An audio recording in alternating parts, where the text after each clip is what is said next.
Mr. Rasmussen said she denied he was the father out of hate, not truth. He drove 160 miles every other weekend just to see his daughter. Felt like I could see that distance in his face. The real reason Ms. Miller is denying you're Zaylee's father is because she hates you. You say you've been there for your daughter her entire life, and you're here today to prove you are Zaylee's father. You're not Zaylee's father. Your Honor, I believe it's just out of pure hatred. She just doesn't want me to have visitation. Drive 160 miles every other weekend just to pick up my daughter and drop her off. He showed payment records, explaining how even with extra fees, he still bought her clothes. He said Zaylee wore the same shirt every visit. That detail stuck with me more than I thought it would. I have my child support payments right here, plus an additional $3 fee, plus an additional $60 annual fee just to pay my child support, plus that $3 with every check, plus another $60 every year to the state. And that's not very much to get what she needs. Is it enough to buy her clothes so she doesn't have to wear cut-off sweatpants and the same t-shirt every time I pick her up?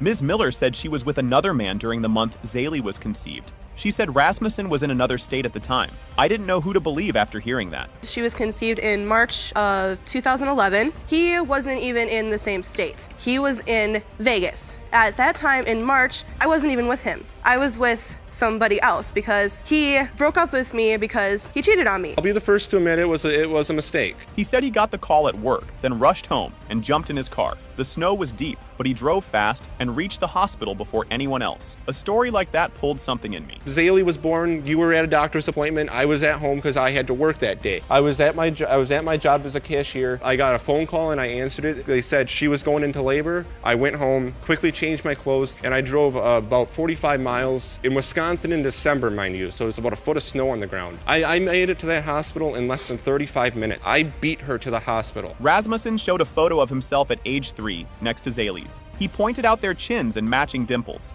I really hoped someone else in that room saw the resemblance too. She looks exactly like I did when I was 3 years old. I have a picture of me when I was 3 and a picture of her from just the other. Believe it or not, when I was 3 years old, I had blonde hair. And you say you see a distinct similarity. Yes, I do. Do you see it, Ms. Miller? You don't. I don't. You feel like Zaylee looks like the other gentleman you were intimate with. The judge read the results slowly. Mr. Rasmussen was... It has been determined by this court. Mr. Rasmussen, you are not the father.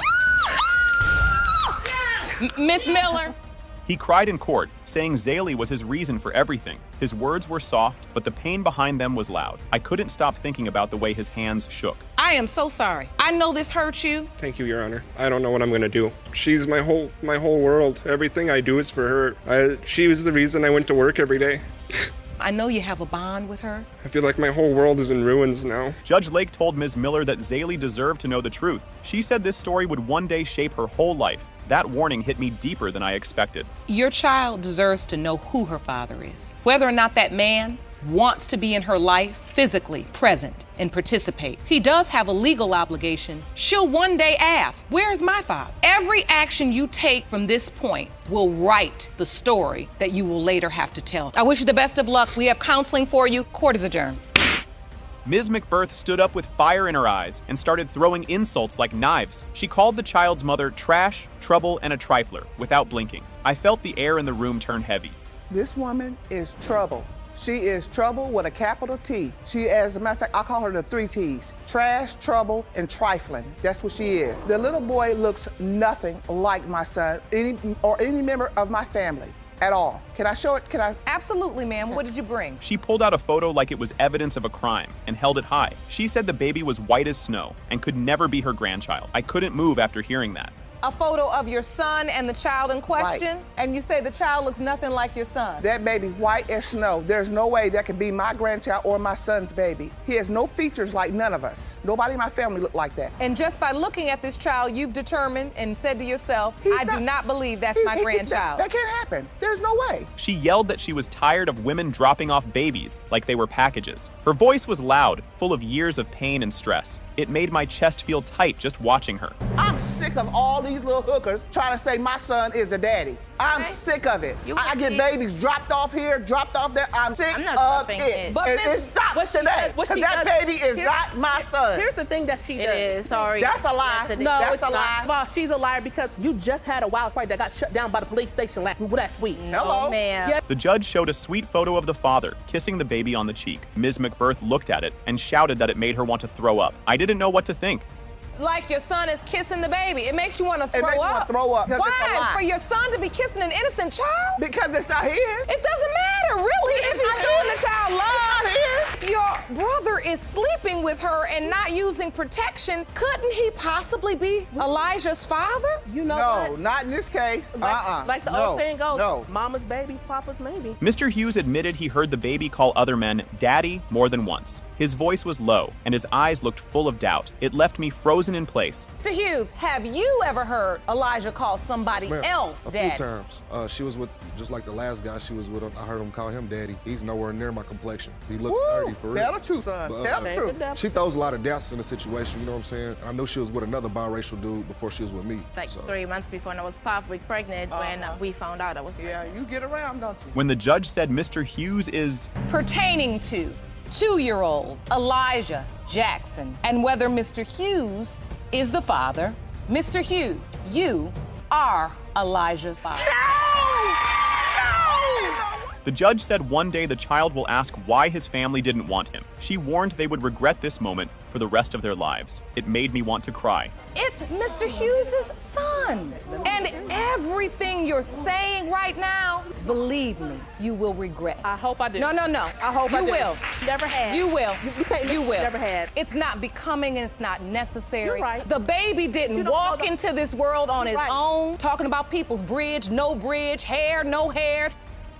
Alicia froze when she heard Ken, the man who raised her, might not be her real father. Her mother confessed she had been with multiple men when Alicia was conceived. Could anyone stay calm after hearing something like that? Miss Ferguson, you've brought your mother to court today because you were recently shocked to learn that Ken Ferguson, who raised you your entire life, may not be your biological father. You have petitioned the court for a paternity test on Mr. Ferguson, whom we'll hear from in a moment. Tears filled Alicia's eyes as she explained how her mom ignored her and her sister. She said they were only needed when their mother had no one else. Felt like someone punched me in the chest just hearing it. My mom goes through crazy moments and acts like her family never is there for her. Acts like her 2 daughters are never the only ones that just want her attention and to talk to her and be there for her. So she was treating us like crap. She was acting like we never are there for her. She wouldn't talk to us. She would only talk to her guy friends and her other friends, and not even the husband. Diana stood up and walked out after being called out for always running from the truth. Her daughter begged her to stay and talk, but she was already gone. Watching that happen made my stomach twist. Do you understand why I think he could not be my father? No, you I know don't. what I put Knowing you that I through? don't even know who my own dad is. Okay, there. Let's put that out there. Pull on the- I understand. Oh, you just always make people feel bad for you, doesn't she? She just always does that. You know what? She's about to But do Miss no, Munsell- no, Don't. no. See, this is what you do. You always walk Yeah. away. You never can talk Shut to up. me. Alicia admitted she cheated in every relationship because she thought it was normal. She said her mom's behavior taught her love meant lies and betrayal. That confession hit me harder than I ever expected. I thought cheating was okay. I cheated on every person I was with until today. And the person I'm with today can't stand my mom. She thinks I'm gonna, yes, I am gay, by the way. I came out to my mom. That's the only thing she accepted me with. And she did support you. That's the only thing she's ever supported me with. Ken revealed he doubted Alicia's father from the beginning. He saw strange cars at their home and heard rumors about Diana being with other men. My heart sank listening to the pain in his voice. Within like 2 weeks, my sister started calling me saying, hey, there's cars down at the house, like every other day. Could be a guy or 2 guys and a lot of guys before she got pregnant while we lived together. Crushed me to know that she cheated on me because she was the only one that I slept with, you know, and married her. Now to find out that she slept with other guys before we was married, it's just... Diana returned to court but offered no apology, only anger. She told Alicia there was nothing left to fix between them. Honestly, I didn't know whether to cry or scream at that moment. I'm not a perfect mom. I never tried to be. I never, I did what I could do. So, But I love you, and I never once regretted having you. so Miss Munsell. But that's all that I came here for, was for you to find out. I asked you if you wanted to repair our relationship, and you said you did. You've always wanted to repair our relationship. Yeah, Why are you I gonna did act it until like you that? stand there and degrade me like you have been. Now it's time for the results. Mr. Ferguson, you are her father. The judge said Diana walked away because she couldn't face what she had done. She begged Alicia to leave the door open for forgiveness. Hearing that, I found myself hoping they'd get a second chance. She keeps walking out those doors because she doesn't want to face the truth. Because facing the truth means she has owned and recognized not just what she's done to herself, but what she's done to you. I don't want you to give up on your mom just yet. Maybe you can begin to forgive her for those mistakes she's made, and I'm hoping she'll begin to forgive herself. Ms. Hooker says she's tired of caring what people think of her baby. She feels like everyone looks at her like she doesn't belong, like she's something dirty. Honestly, it made my chest tighten. How have you been affected by Ms. Baker's doubts about Kania's paternity? I'm just sad sometimes. I try to deal with it now. Like, I really don't care no more. That's how I feel. I don't care anymore. I don't care who feel nothing about my baby. I don't care. It just seemed like everybody else looking upside my head like I'm an animal or something. Like, every time I'm sitting down doing something, they looking at me like I'm just outcast of the group. She looked like me, so why is a problem? That's why I just say I don't care about nothing. Her mother speaks up and defends her daughter with fire in her voice. She says the real hurt came from the family, not Ms. Baker. Felt like the air in the room got heavy. It's not that she don't care. Her feelings been hurt, so she hold her guard up. It's not Miss Baker who denies Kenia. It's her family who makes my daughter. She was too fat to be his baby. She fat like them, and to say about my grandbaby. My daughter's feelings have been hurt. It's always talk about her like she this tramp, and I'm like, enough. Ms. Baker reveals her son was shot and died only days after the baby was born. The room falls into silence as the weight of it sinks in. That part hit harder than expected. May I ask what happened to Keyshawn? He was shot on a Sunday and he died that Friday. I'm so very sorry. He just told me to promise him that. She swears to add her baby's name to the obituary if the test proves it's Keyshawn's. Her voice shakes but stands tall. That promise stayed with me long after. I have already told them if it comes back saying Kenia belongs to Keyshawn, I'm going directly back to the funeral home and get a set of obituaries made. So when this baby grow up and she read her dad's obituary, there's her name. The judge announces the results. It has been determined by this court. The percentage of relatedness between Ms. Baker, Mr. Abraham, and Kenia Abraham is 0%. And this is why right here. Ms. Baker. Hooker screams, storms out, heartbroken and shaking. Her voice echoes as she disappears. That sound still plays in my head. Because you know you slept somebody else. Miss Hooker. Miss Hooker. No. Hey, go in there. Go in there. Go in there. You do too much. I don't care because you always need it. Let me. Jason stood frozen as he heard the worst news imaginable. His best friend and his own brother had both slept with the woman he loved. He remembered it clearly, right as he was moving their last box. That hit me like a brick to the chest. Best friend at the time pulled me aside and told me him and my brother had both slept with me. What? I was hurt. They both. Your Both. Honor, he They both cheated in the slept. very beginning of our relationship. It was even No. before we were months. Yes, it is true. I do admit that I did do those. I did cheat on him with his best friend and his brother. She admitted the truth without blinking. She had been with the brother too, saying Jason didn't give her love or attention. She said it felt like she didn't matter to him anymore. Can't believe she said it like it was nothing. But you slept with my brother too. Yes. You slept with my best friend and my brother. His brother, I was really young at the time. And You keep talking about how young you were. If you were so young, you shouldn't sleeping with everybody. Okay. How did you end up sleeping with his brother? It was an attraction.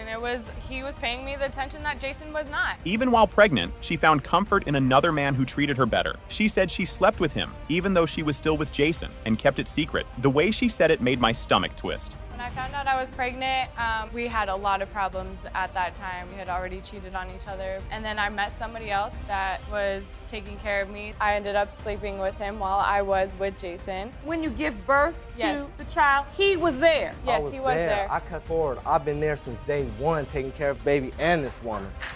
Day one, Your Honor, I was there.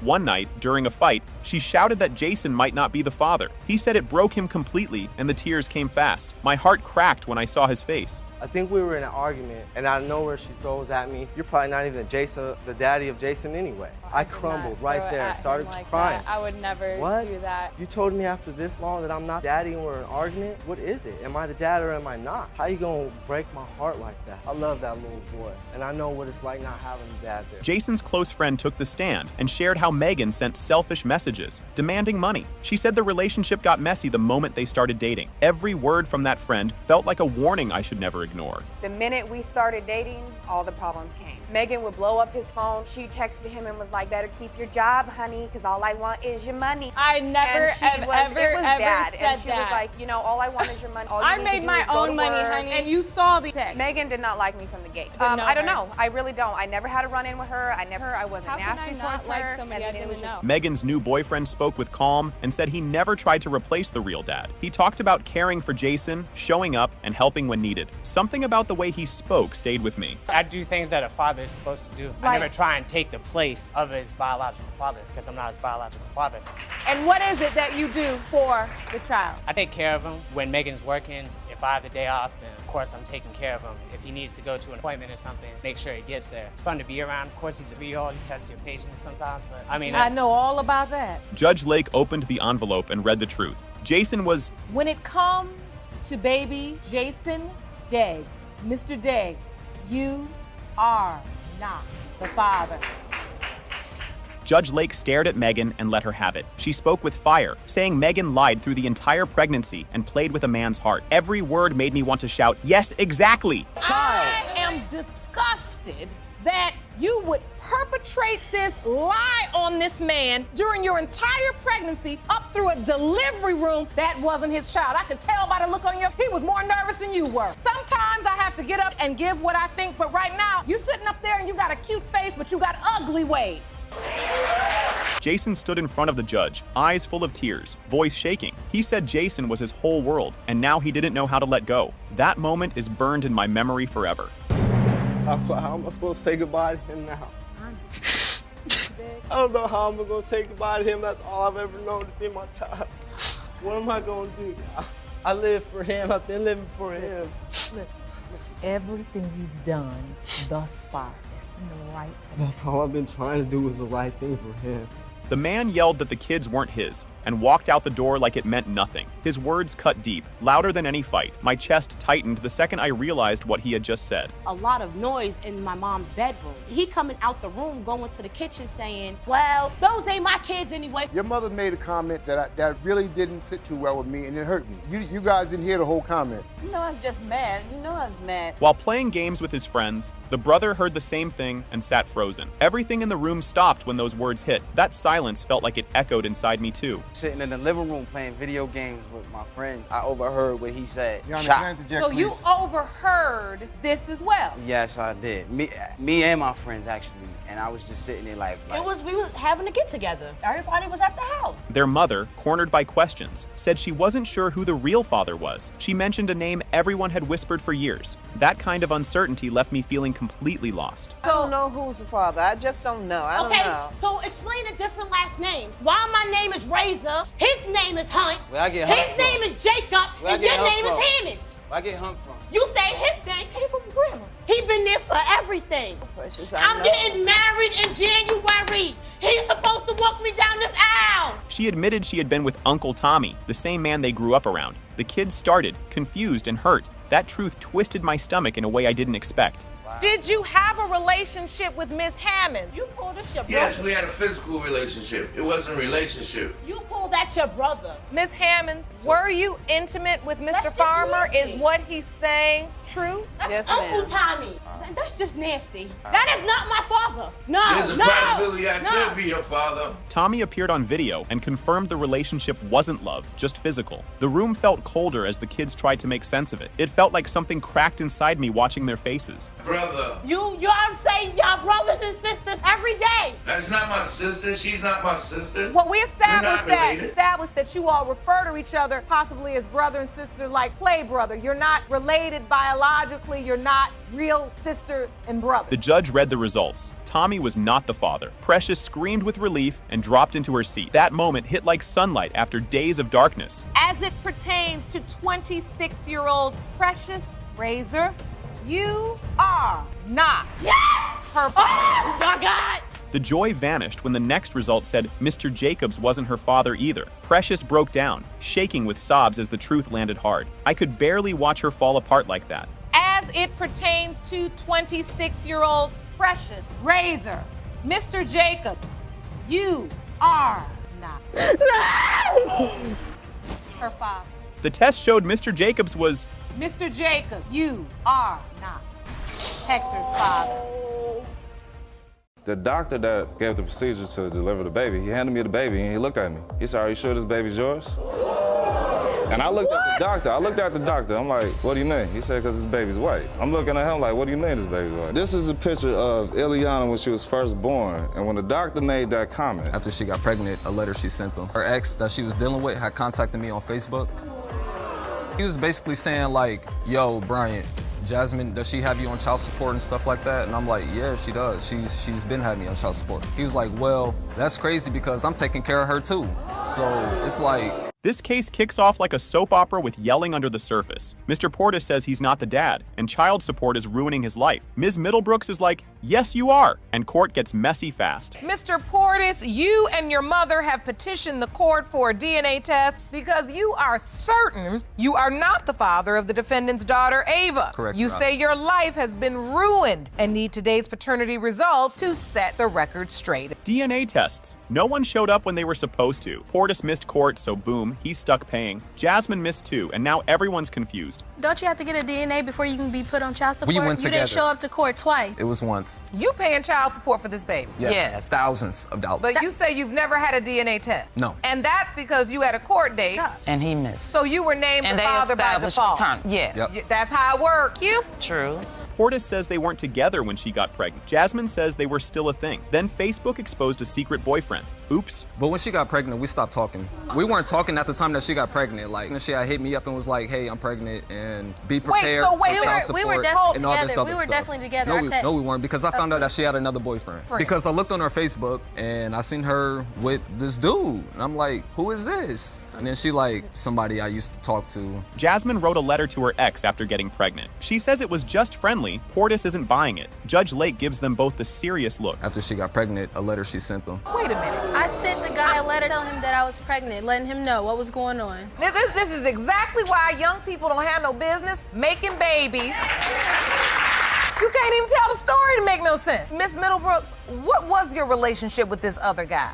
We were dating. Portis's mom jumps in and the yelling begins. Everyone's shouting like it's a family BBQ gone wrong. Judge Lake has to shut it all down. Their relationship. I mean, when were they? Did I have intercourse with you? Were I with you? No, I didn't think so. Wasn't nobody talking to you. Hold on, ladies. Disrespecting my mom. Ladies, Mr. Portis, tell me how you found out Miss Middlebrooks was pregnant. She had told me. What was your response? I didn't really believe her at first. Jasmine's ex messaged Portis on Facebook. Turns out he's been helping out too. Now Portis is like, "What am I even paying for?" Her ex that she was dealing with had contacted me on Facebook. He was basically saying like, "Yo, Bryant, Jasmine, does she have you on child support and stuff like that?" And I'm like, "Yeah, she does. She's been having me on child support." He was like, "Well, that's crazy because I'm taking care of her too." So it's like, just like an imbalance here. Even Jasmine's aunt says she first said the ex was the dad. Jasmine says that's not true. Portis remembers her telling him to leave. This is a whole mess. Yes. Who did she tell you the father was? At the time, the only person I knew was the ex. Who did she say the father was? She said the ex. I already knew that. Son. I said the ex. But I thought it was my son all No, along. hold on. I could tell by the way you were telling that story that you were trying to be evasive about something. But Jasmine says Portis is all over the place. He didn't know missing court made him the legal dad. Judge Lake gives a quick law lesson. That came later on down the line when she was 1. So You they did found the child out much support a year later. Yeah, they found out much before that he was the dad. At some point you came clean. Yes, not even long after that. So did you let your ex raise the baby? Ava's too. Is he like he was at the hospital? You let him raise her? Yes. Portis has only seen his kid 4 times. His mom hasn't seen her at all. The judge says, "Y'all need to fix this." So this child you've been paying child support for? Only seen her 4 times in my life. And I've never seen the baby. But I'm supposed to step up and be a grandmother. I didn't ask you to step up. I want Brian to You do the DNA test. messaged my phone talking about What do I you're need some you type to of step grandma up and for? this and that What and do the I other. need? Yes, How can I because be a you're not grandmother encouraging to a him to get the baby I've DNA never test even done. I did. Not continue to. You backed out. I did. You Then encouraged my You son. backed out. Even if Portis isn't the real dad, he still has to pay. It's too late to fight it. He says he's learning the hard way. There's still a very real possibility you're Ava's father. Yes. And if you're not you may not be able to get yourself off child support because you may have waited too long. And the court will follow what is in the best interest of the child. Sometimes we have to learn lessons the hard way. You're right, Your Honor. Judge opens the envelope with everyone holding their breath. Surprise. It has been determined by this court. Mr. Portis, you are the father. I told you. Starts off like a Lego to the foot, pure pain. Mr. Pace is crying over Prince, thinking he's the dad. Plot twist. His girl may be hooked up with his best bud. Mr. Pace, you say you will be crushed today if DNA results reveal you are not biological father of your son. You maintain that the defendant betrayed you by cheating with Prince's second possible father, your best friend. Yes, Your Honor. They met because of short shorts and fast moves. She moves in with him and his BFF, then finds out she's pregnant. Mr. Pace thinks he's the dad, and they move out together. Well, we met while I was actually driving. It was a hot day. She had on short shorts. I'm a leg man. Okay. I had a conversation. I ended up getting her phone number. We went out on a few dates. We kind of bonded real quick. She ended up moving in with me and Mr. Randolph. Shortly after her moving in, she became pregnant. Drama time. She felt lonely, had one drunk night, and oops, ended up with Mr. Randolph. Says it was a one-time thing. But guess how Mr. Pace found out? I wouldn't necessarily call it a love triangle because the situation with me and Randolph only happened once. Upon me being in the house with Byron, the thing is, he works at night. I kind of took that as a feeling of neglect. The situation with me and Randolph was a mistake I think I ever made because I've never intentionally set out to hurt Byron. Big fight, she drops the baby bomb. Maybe your best friend's the dad. Randolph confirms it. Mr. Pace keeps cool and asks for a DNA test. We were actually in a heated argument at the time that it occurred, but it kind of just got blurted out to me that Mr. Randolph could be a potential father for Prince. And just out of the blue, she yells, and by the way, your best friend could be Prince's father? Correct. Randolph's excuse? Drunk and dumb. Doesn't even know if protection was used. Mr. Pace is left dealing with hot garbage nachos level of nonsense. I wasn't in the right state of mind. We both was intoxicated. He was out promoting clubs. She used to come home from the club intoxicated, looking for him. He's not there. Me and her talk. And so was this sex unprotected? Honestly, Your Honor, I was intoxicated and I really don't recall. Now it's the whose nose is it games. Miss Fobbs kept the secret for years, scared to tell. Heavy stuff, but Mr. Pace has always been the dad figure. Yeah, he looks like Byron more than he looks like Randolph. I see my nose a little as well as maybe my upper lip a tad bit. The nose kind of flares out like mine. Was it a secret you were holding and during the argument you just had to let it out? Yeah. Mr. Pace feels torn seeing them both daily. Miss Fobbs wants to fix everything and stay a family. She's hoping love wins over betrayal. Well, it's been difficult. I love her, but it's just been difficult when you're caught between two people that you care about. But you still have doubts. Like I say, I see this man on a daily basis as well as I see her on a daily basis. So when you have a small thought in the back of your head that this may have occurred and you don't have the initial proof to find out that it's not true. Boom, DNA test says. It has been determined by this court, Mr. Pace, you are not his father.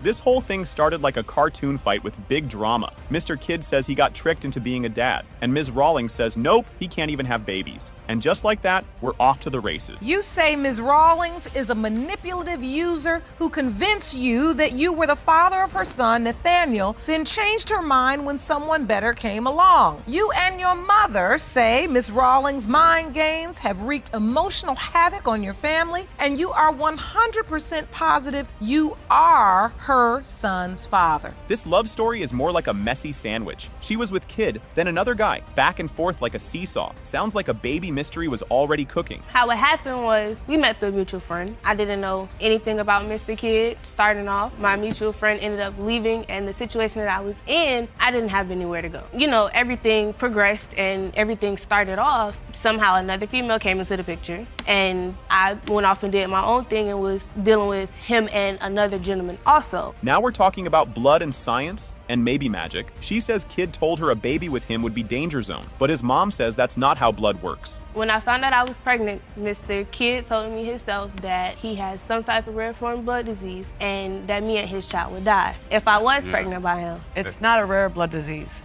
I am ARH negative and he is ARH negative. If she's RH positive and doesn't get the necessity shot during the pregnancy, it could prevent her from having future children or that child could pass away. Grandma saw a baby pic and went full detective mode. She was like, "That's my baby," even though it wasn't hers yet. Then she met him and fell in love instantly. I got a phone call from my daughter and she said, "Mom, you need to look at this picture." She sent me a picture of the baby. I was like, "Who got my son's baby pictures?" She said, "That's not your son." I said, "Yes, that is. I gave birth to him. I know who he is." So I contacted his friend who gave me Miss Rawlings' number. I called her and asked, we talked for a couple weeks, and I asked if I could see the baby, and she said yes. They pulled out old pics like it was a baby twin contest. Grandma swore he had her lips, and everyone laughed. The judge was like, this is getting good. And when you look at these pictures, what do you see? My son. Your son on the left, and that's Nathaniel on the right. And you really believe, as you look at those pictures, that's your grandson. And as we take a look at the second picture, kid is a teen, and Nathaniel. Oh, he has my lips. You think they look exactly alike, minus your lips, those are your lips. He's got my lips. Even if she thought kid wasn't the dad, she let his mom visit. She wanted the baby to have family love. That made the courtroom all soft and mushy.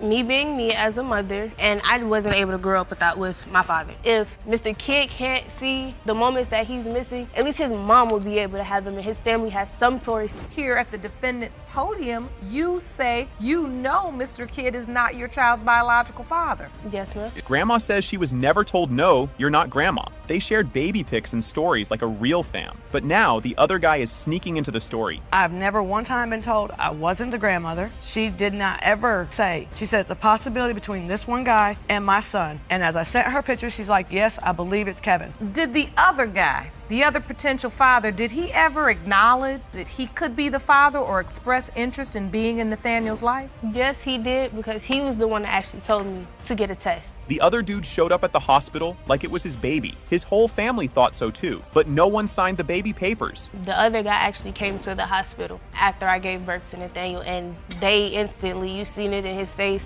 and in Nathaniel's face, his face. The other guy? Yes, because he. Did he sign the birth certificate? No, because I didn't have my ID with me at the time. So there's no one listed as father on Nathaniel's birth certificate? No, you're not. Grandma got baby duty for a whole month. Mom wrote a note like, "Here, you watch him, I gotta work." Judge read it like it was from a movie. She gave me the baby for a period of time with a How long? I had him for a month and a couple days. I got a handwritten letter of custody. Because of the fact that I had got a job that was paying $10 an hour, and I didn't have anybody to watch him. At the same time, trying to figure out who's going to watch my child and me not. A real doctor came in to clear up the baby-making mystery. She said kid might have had a sick thing as a kid, but it doesn't mean he can't be a dad. Boom, science drop. So I think there's two separate issues here. There was an issue about RH blood incompatibility. Yes. And that has to do with a mother and a baby. And if there's different blood types between the father of the baby, positive and negative. He had a separate issue, which was a childhood infection, repeated urinary tract infections to STIs like gonorrhea and chlamydia. Those can cause inflammation in the testicles. Judge read the test and boom. It has been determined by this court. Mr. Kidd, you are the father.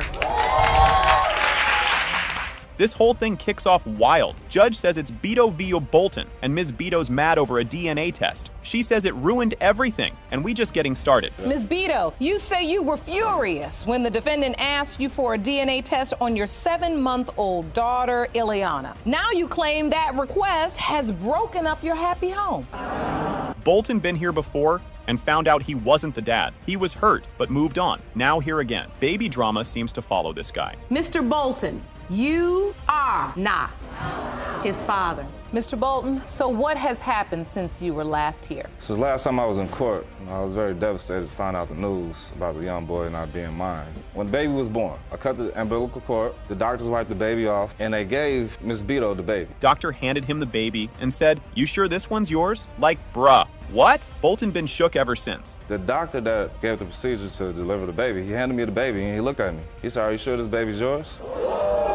And I looked at the doctor. I'm like, what do you mean? He said, because his baby's white. I'm looking at him like, what do you mean his baby's white? This is a picture of Ileana when she was first born. And when the doctor made that comment. She said her family got all types of skin and eye colors. Basically, don't judge the baby by her shade. But Bolton still got questioned. We're mixed. I'm Dominican and black. People in my family have different color eyes. My eyes are hazel. My father's eyes are green. He told me that when he was a young boy, when he was a baby, as a matter of fact, his eyes were blue and then they turned green because people continuously said, oh, she's white. Oh my God, she's so white. When the doctor asks you, before congratulations, people keep saying, she too light to be yours. Even the boss and grocery folks asked him. The man's whole life turned into a guessing game. Your Honor, maybe 2 weeks when Ileana came home, the same boss that we both work for him, he came to the house and brought a stroller to the home as a gift. And he's from Alabama, he's country guy, But he looked at the baby, and he's like, Rico,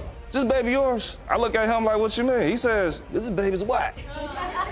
Beto says yeah, she slept with someone else. But it was after Bolton cheated first. Still, now things messy. have you slept with anybody else?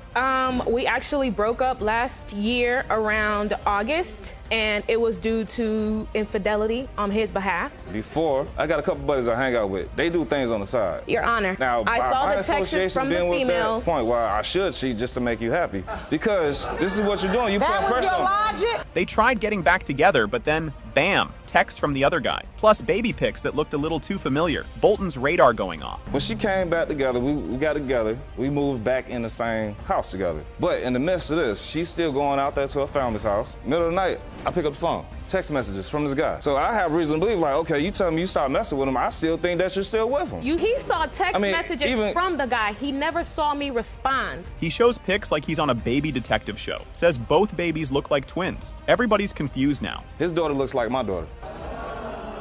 But how often is it that babies can look alike? I just want to show you this evidence right here. But I don't think she looks like the other man's baby. Okay, that's Ileana, and that's me. Ileana's pink, Caucasian, white, and you see me. Really? I'm brown, no blue eye. The only thing I see is a nose. If he felt like that, Your Honor, why stay for 7 months? He's like, no baby in 5 years, then boom. Baby right after breakup? The math ain't mathing for him. Dude is suspicious. When she left, her and this other guy was messing around. When she came back around, we was living together. I feel like, maybe she's still been messing with this guy. Because all of a sudden, like she said, we've been together 5 years. It's the first time she ever got pregnant. She's coming back around, boom, baby. Like, what's going on? They play a cute baby video. He looks like a proud papa, but doubt's still creeping in. You even submitted a video. It really shows how committed he is to her.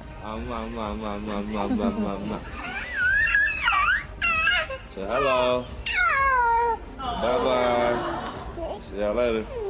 I love Ileana. Judge drops the truth. It has been determined by this court. Mr. Bolton, you are her father. But what I tell you... This whole thing starts off super deep, like sad right away. Ms. Walker wants to know if her son's baby is really her grandson. She's got love to give, but needs the truth first. Ms. Walker, you say before your son Delonte's tragic death, he had doubts that he had fathered the defendant's 1-year-old son, Delonte Royal. You claim you need today's DNA results so you can embrace this child as your grandson. Here's where the drama drops. Text messages from another guy. Delonte saw them and got real suspicious. That's when he started doubting the baby was his. He seen text messages between her and the guy around the time when she conceived. He had doubts. One morning, I overheard them arguing. They got the puppy love going on. I heard them arguing. I didn't think nothing of it. So it got louder than usual. So I go in there, I'm like, what's going on? Mom, she's H, she's this, she's that. 3 months pregnant at this time. At first, everybody was happy like it was a baby party. They even called the mom Ladybug, which is kind of cute. Nobody expected drama was coming soon. The moment we found out we was pregnant, he told me before that I was pregnant even before. We got to the place, he was excited, she was excited.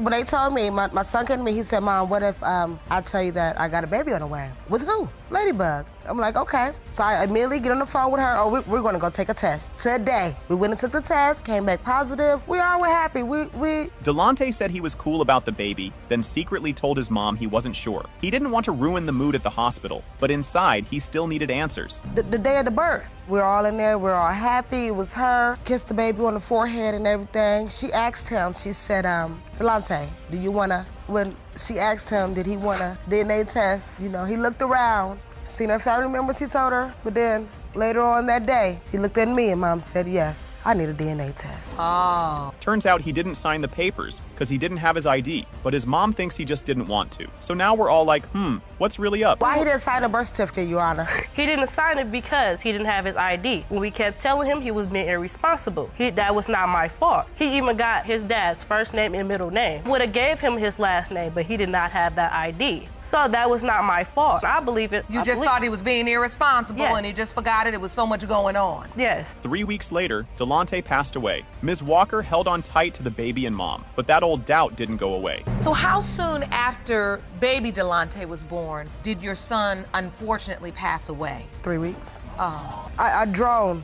to him and Ladybug, because that's all I had left, you know. He was my oldest child, you know, but he was still my baby. So I needed that comfort. Even with love in her heart, Ms. Walker couldn't shake the doubt. She started remembering all the stuff her son said. Ms. Royal was like, no way, he loved that baby. I think time, me dealing with my son's death, and then me remembering his doubts. Because I blocked it out, you know, because I was dealing with my son's death. The doubt came back. When she said they had doubts, I never knew. Like, cause, you know, I kept asking for the DNA test. I had no problem with me. He always say, my boy, my boy. Boom, DNA test says. The percentage of relatedness between Ms. Monique Walker and Delonte Royal is 99.99%. You are related. This case starts like a mess from the jump. Ms. Nesbitt says Mr. Henderson is the dad, but he's like, nah, probably the neighbors. And boom, the baby drama begins. You are suing to prove to Mr. Henderson that he is the father of your 7-month-old daughter, Zian. Say that when the results prove you right, you expect Mr. Henderson to step up. Mr. Henderson, you claim your case is simple. You say Ms. Nesbitt cheated on you with her neighbor during the window of conception, and he is Zian's biological father. Yes, Your Honor. Dude signed the birth certificate without her knowing. She told him not to, but he snuck down like a secret spy and did it anyway. Now he's all confused about being the dad. You know that's your child. You've been knowing from the beginning. You signed the birth certificate. You know the baby yours. Yes, I did because He did what? I went downstairs to go get my birth certificate and his name was on there. I told him not to put his name on there because I had doubts from the beginning, but he snuck anyways and signed his name on there. You had asked him previously not to sign it because you had doubts yourself. Judge Lake's like, bro, you signed it. You're the dad. Mr. Henderson acts like it was just a maybe sign, but this ain't Netflix. It's real life. When you sign a birth certificate at a hospital, you are acknowledging paternity legally. So when you signed your name, you said, I'm the father, I'm responsible, I'm gonna take care of this child. Yes, Your Honor. So why are you not taking care of the child and only bought some diapers? She talking about the baby's not mine, Your Honor. I can't be no man that's taking care of another man's baby. She got mad and yelled the baby might be the neighbor's. He looked shocked, but wait, there's more crazy coming. Because she kept coming to me like, this not your baby, LaDon. Like, I came in the house one night drunk because I came in late, but I come in, she get the argument, oh, she's not yours, that's why she's not your baby. She could be Mr. Brown. Did you say that? Yes, Your Honor. I did it out of angry. I was really angry She when said I it said several times, Your Honor. Several times. She says he slept with his cousin and now she's hurt. He goes, that was before you. Like that helps. This whole thing's wild. He had sex with his cousin and I felt very vulnerable about it. Yes, I did, but that was before her. She already knew about that. You know, I received the inbox telling me she said that she had sex with my little black car and they had a baby. And I felt very astounded about it. So, I felt... She told you before that when you was sitting in the car with your friend. You got her Yes, pregnant. it is. It's true, Your Honor. She got in a fight with Mr. Henderson, and the neighbor slid in to give her a massage. That massage turned into a whole situation. She got in a fight with Mr. Henderson, and the neighbor slid in to give her a massage. That massage turned into a whole situation. 2 weeks later, baby on the way. Well, me and Mr. Henderson, we got into an argument and it led in my apartment hallway and Mr. Brown seen. So he came to my door, he comforted me and it led off to him coming in, giving me a massage and led off to me, yes, one night. And 2 weeks later, I ended up pregnant and I told Mr. Henderson. She also say I had slept with Mr. Brown? Yes, Your Honor. Oh, she did? She told me she used the condom, Your Honor. Neighbor Mr. Brown shows up like, yeah, We did it once. He says they kept texting using fake names like Nancy. This just keeps getting messier. I first met her, she had moved to my apartment building a couple doors down. I used to always flirt with her, to blink an eye at her, you know what I'm saying? Because she was a cute girl, you know? But you did have a sexual encounter with her. Yeah, one time. It was just like birthday sex, that was about it. It wasn't more that she used to always hit me up and text me and all that stuff. I used to for names like It was this just Tracy, one time. Nancy. Your Honor, she's telling me that it was more than one. He says they used protection, but maybe it busted. Then he's like, she said the baby's not mine. Sir, pick a story. You only had sex the one time? Just that one night on her birthday when her and him And the got into protection it. broke? I don't remember protection broke. I was buzzing a little bit, but I don't remember no protection broke. You know what I'm saying? Reminds you, I just came to the comfort that one night because them two had got into it, so I had went down there comfort one night, gave her a little massage places, and you know what happened after that. Now all of them are just yelling and bringing up Facebook posts. Nobody knows anything for sure. Judge Lake got to clean this mess up. And then when they get into it, you know what I'm saying, she write little things on Facebook, you know what I'm saying, and then when I hit her up, as soon as I get on the phone with her, I'll see her put something on Facebook and it'll be about me. So you think she's trying to maintain contact with you, stay close to you because there's a potential you may be the child's father? Face it, that you are the father. He looks just like I'm not about to step up to the plate if you keep telling me it's Mr. Brown's child. Big moment. It has been determined by this court. Mr. Brown, you are not her father. Oh! I pulled up in the yard, family house. The door was cracked, it was open. I walk in, the bed is sitting right there, right in front of the door. Small apartment. Smack it, they getting it. Next thing I know, he hear the door open. He turned around and looked to see me. All I did was look and shook my head and walked out. You walked in and she was in bed with your uncle. Yes, ma'am. She's been wanting it a lot. A couple of times she's complained to me that he has not been wanting it. Why would you put me on child support if I'm supporting my child already? I've If been you doing don't it want me since day part one, of Tony, so Trinity's don't life, try then that. That's my grandmother. Not for the past 3 Well, years. I learned from a You family have been member. coming around lately because... You know why? Because she keeps moving and people get tired of reaching out. Here. Things go crazy real fast. Dude calls her a cheater and says she tricked him with a baby. He says she ran from a DNA test for 3 years. She says she just wants him back and to prove he's the daddy. Mr. Carr, you state that Miss Villa is a notorious cheater who tried to pin her daughter Trinity on you. You claim there is no way you are the father and had to open today's case because she's been running from you and a DNA test for 3 years. He drops the nickname Heartbreaker like it's her superhero name, but for breakups. Says she's a big-time liar and cheater. He still wanted to fix her. Yeah, good luck with that. Her nickname is Heartbreaker. What does that From the have anything to beginning do with of the Trinity? relationships that we had together, she was a liar, a cheater, no good for nothing, just to be honest. But you still stayed with me. That's what I was just about to say. Actually, Your Yes, Honor, you did. You she continued stayed to have with sex me. with me and everything else, and you allowed me back. They met on Facebook and boom, baby time.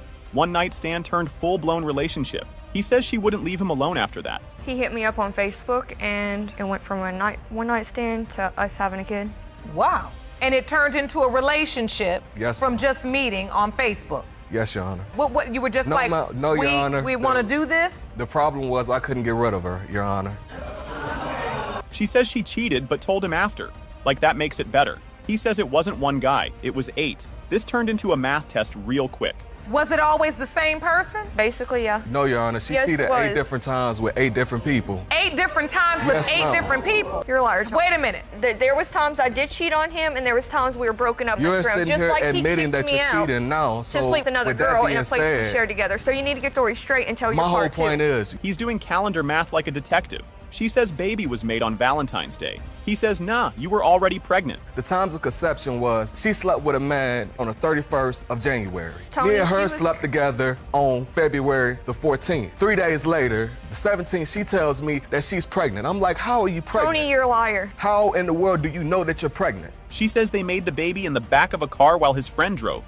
Like, what? He's not buying it. Had sex with Mr. Carr where? In one of his friend's car when he picked us up. He picked us up and we did it right there with him driving. That was on the 14th. That was Tony, on the I didn't 14th. tell you I was pregnant until a couple of weeks later. And that's the day you think Trinity was conceived? Yep. With Mr. Carr? Yep. He's crying because he's been there for the kid, even without knowing if she's his. He's super sad, but also super loving. Says he did it all, even while hurting. Do you have a relationship with her? Yes, Your Honor. I'm with her every day of the week, just about. I played my role as a father. No matter what it is, no matter how much pain, I still treat her like she's my own child. And that hurts you.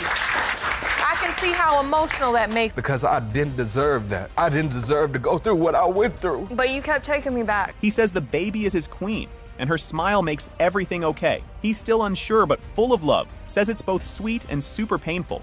Your Honor, because to me, she is my queen. I look at her and she looks back at me and she smiles back at me. That said, I'm doing something right. At least she's happy. Even if my happiness never comes, at least she's happy. And that's all that matters. You look at her and you see her smile. If we're being very honest, you also look and say, I wonder if she's mine. He pulls out a map like she's on a road trip from the truth. Lists a whole bunch of cities she moved to. She says it was for him, not to run. I was in Alabama. She was in Tampa, Florida. I tried to hook the cases together. As soon as she received the letter, she moves from Tampa, Florida to Muscle Shoals, Alabama. You were told I was moving. From Muscle Shoals, Alabama, she moves to Decatur, Alabama. That's when we stayed together for the little bit that we did. From Decatur, Alabama, she moves from Decatur to Chicago, Illinois. Her bestie shows up and drops a truth bomb. Yeah, she had a one-night stand too. Villa says it was revenge. Also, no protection. She's been wanting it a lot. A couple of times she's complained to me that he has not been wanting it. My child support. Why would you put me on child support if I'm supporting my child already? I've been doing it since day one, Tony, so don't try that. That's my grandmother. Not for the past 3 Well, I years. learned from a You family have been member. coming around lately because why? Because she keeps moving and people get tired of reaching out. Here. And bam. It has been determined by this court. Mr. Carr, you are the father. This show starts like a messy love story gone wild. Webb thinks he's the dad, but the woman says it's her husband. Oh yeah, and she left him while he was in a coma. Mr. Webb, you have been waiting 2 years for this day. You claim the defendant, Mrs. Forrest, left you for dead only to find out once you got out of a coma that she was pregnant and that the baby could be yours or her husband. Amanda left her husband to date Webb while her man was in trouble. No protection, no thinking, just drama. This triangle is more like a square now. My husband got in some trouble and I ended up meeting Mr. Webb through one of my friends. We hit it off and then I ended up leaving Mr. Forrest for Mr. Webb. And were you using protection at the time? No, Your Honor. Webb was on life support when Amanda found out she was pregnant. She said it might be his, or not. What kind of phone call is that? I was on life support. As soon as I got out the hospital, I had got a phone call saying that she was pregnant. I heard it from my aunt first, but on my way to Illinois with my dad, she had called me and told me that it was a possibility that Elena was my child. She told you a possibility? Yes, ma'am. Webb starts turning into a detective. He says her money and time were missing, so something's fishy. Amanda says nope, it was just the two guys. Because she was working at the time and some of her check would be coming up missing every time she would get paid. She would get off at 10 o'clock. It would take at least 15 minutes to get home, but she would come in at 11 to 11:30. It took about 45 minutes to get from where I was working. So it was missing time and missing money? Yes, Where Your Honor. she was MIA? Judge asks straight up, was there anyone else? Amanda says no, but Webb calls that a big fat lie.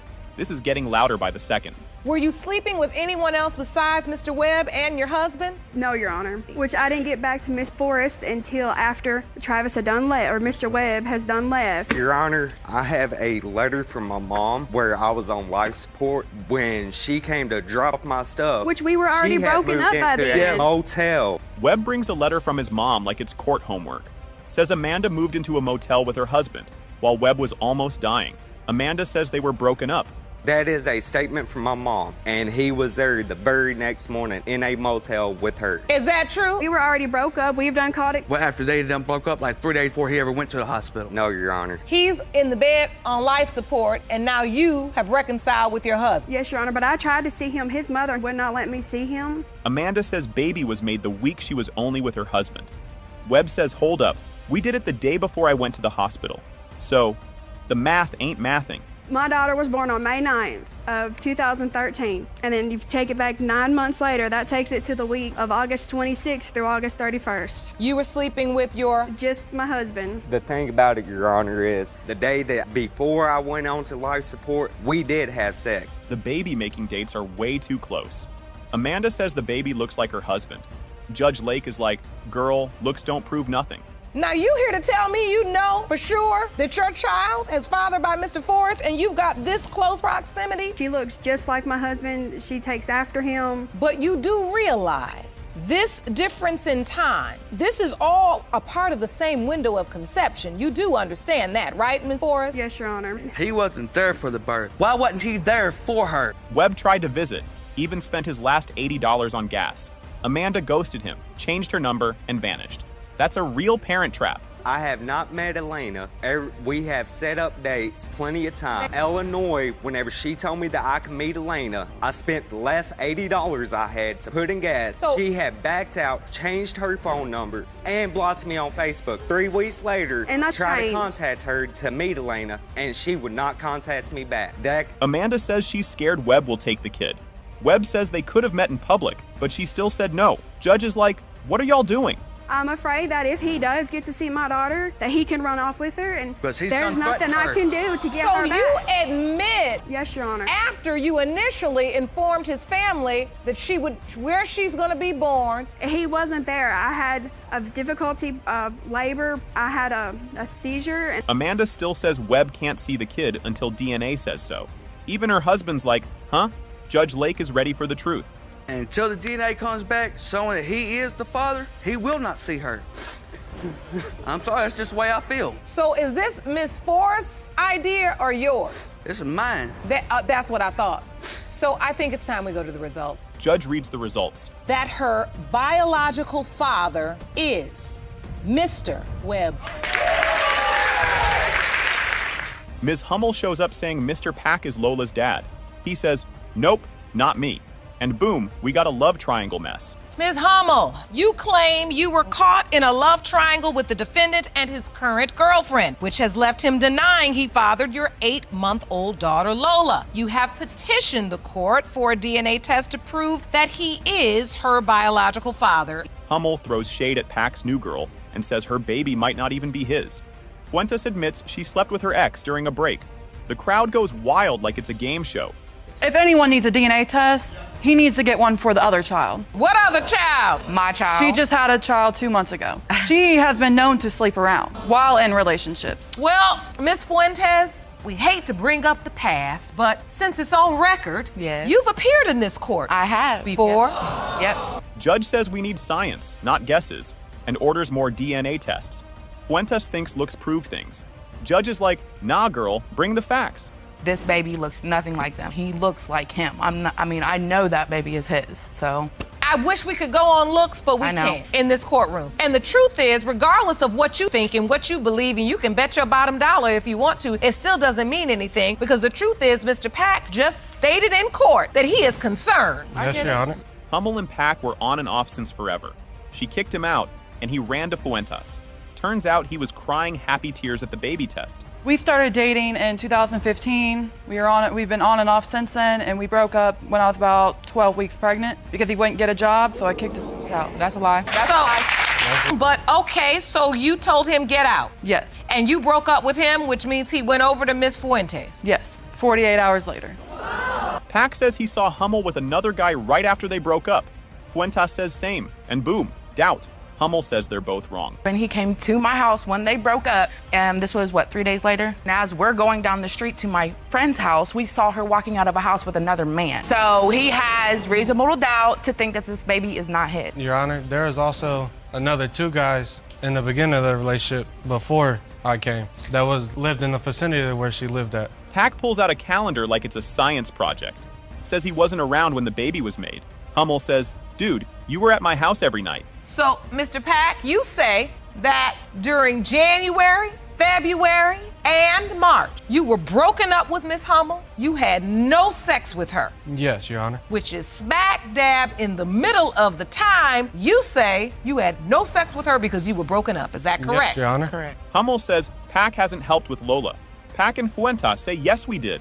Judge is like, enough talk, let's test. Has Mr. Pack had any involvement with her? Absolutely not. Yes, he has. Yes, I have. Has he seen her? About a handful of times. I can count on one hand how many times that he's seen her. That's a lie. She's asked us to watch the baby a couple times, and we have. I mean, he wants to find out if the baby's his. That's fine, but I don't feel like shunning the baby because of his doubts, in my opinion. But I don't think she's his, so. Judge says, it has been determined by this court. Mr. Pack, you are the father. I told you. This thing starts off wild and gets wilder real fast. Mr. Benning just found out his girl cheated, and now he's like, wait, are these kids even mine? Then the judge is like, let's find out. Mr. Benning, you recently appeared in couples court and it was confirmed that the defendant cheated on you. This infidelity has caused questions regarding your 2-year-old daughter, Robin, and 6-month-old son, Jermaine Jr.'s paternity. Although you are hopeful that both are your children, you now have doubt. Benning wanted a daughter so bad because he lost his mom when he was 14. When Robin came, he thought it was a dream come true. But uh-oh, that dream might not be real. Well, first off, Your Honor, my mother passed away when I was 14 years old. She was my best friend. We spent every waking moment together. And after she died, it, left me hurt. I always wanted a daughter, and I promised I was going to take care of her and treat her like my mother took care of me. Oh, that's so wonderful. I've always stuck by with that. So having a daughter has been so important. Right when the baby was being born, some dude texted Benning, "That's my kid." He stayed and signed the birth certificate anyway, but things were already smelling real fishy.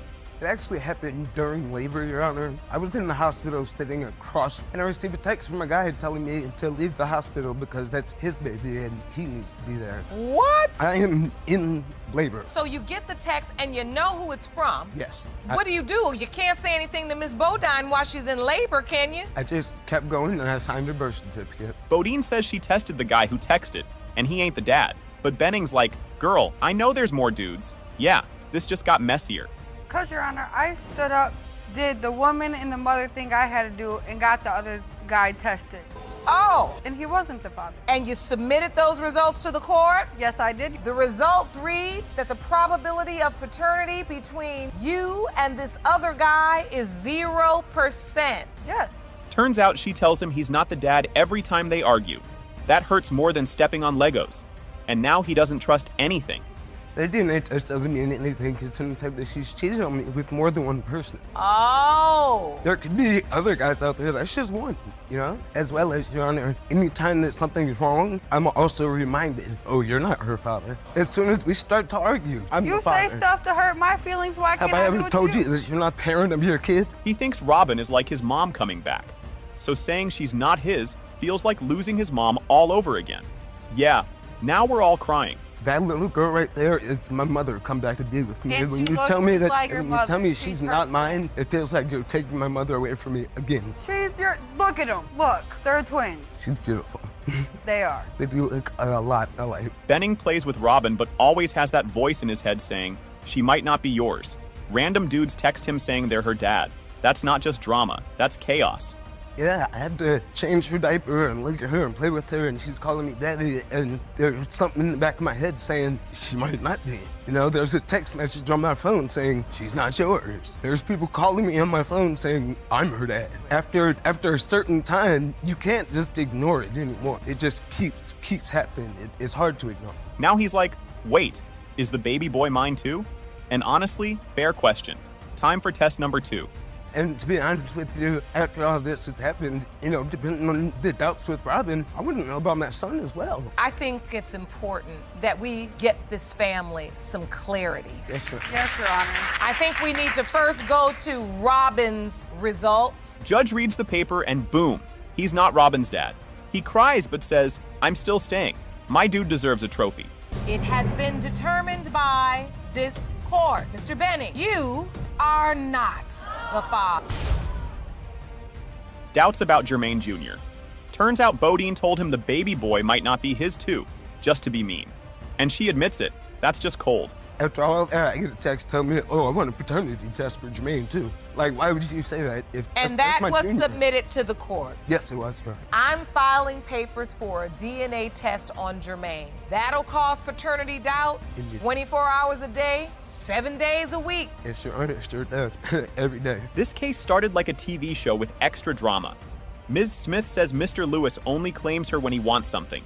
She wants the truth today. No more back and forth. Ms. Smith, you say you've been waiting your entire life for the truth and opened your case to prove that Mr. Lewis is your biological father. You claim you are tired of his back and forth as it pertains to paternity and hope today's results will prove what you already know. Mr. Lewis says he just hit it and quit it.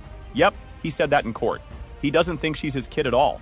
But Judge Lake isn't letting him off that easy.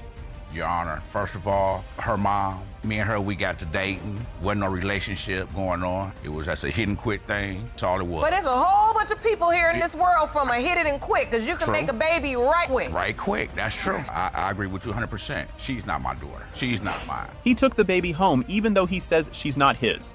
He says it was to help, not because he thought she was his.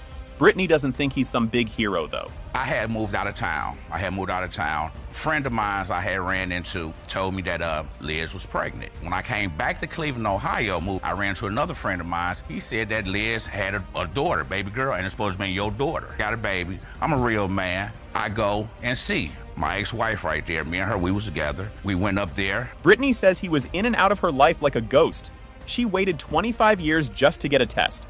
And now she wants answers, not more excuses. Him trying to be a fake father to me my whole life. One minute he was there, and the next minute he wasn't, like he was a ghost. I just don't understand how you can take somebody and treat them like they're your daughter sometimes, and then the rest of the time they're not. Because your mother should have came forward and said something. He always stood me up. He made me wait 25 years to get a test. Mr. Lewis shows a photo and says, that's her real dad.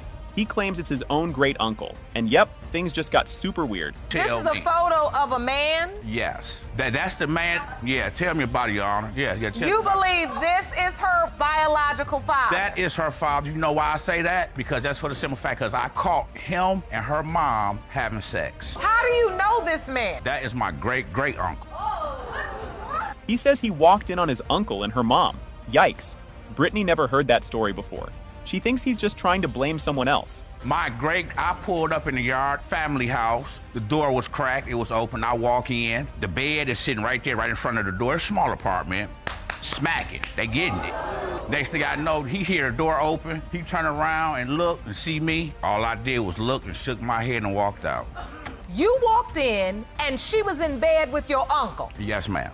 He admits he wasn't around much, says he was busy moving and didn't know for sure. Judge Lake tells him to stop trash-talking the mom. It was because of the doubt, and plus I was in and out of town. I stayed in Cleveland. I got family in Georgia, moved down here to Georgia. Yes, I was. I was going.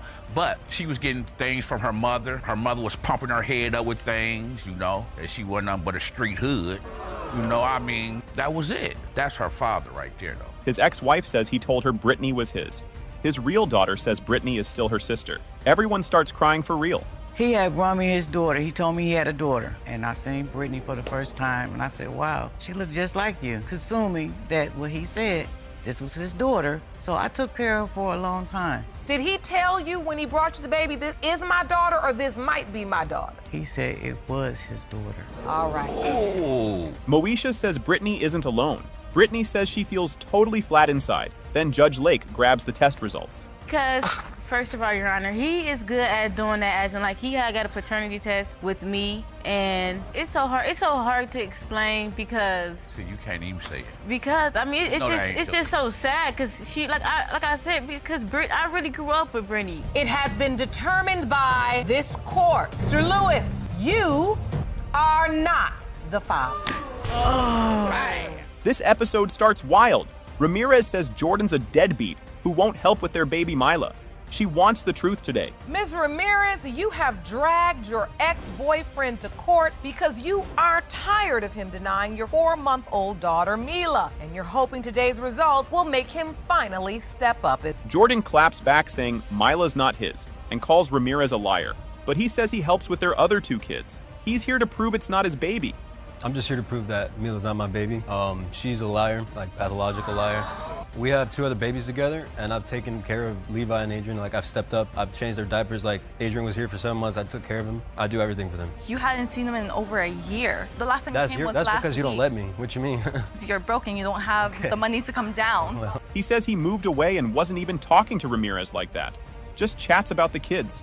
No way he's the dad. I mean, the relationship was non-existent. I had moved on. So there was no, I mean, we kept in touch every now and then because I have 2 kids with her. And I just call for the kids. But besides that, I mean, I had moved on. There's not much to it besides that. So you were already living in another state and had moved on. Yep. Which is why you say you are not Mila's biological father. Correct. Ramirez says they had unprotected fun for a whole week. She says she told him she wanted another baby.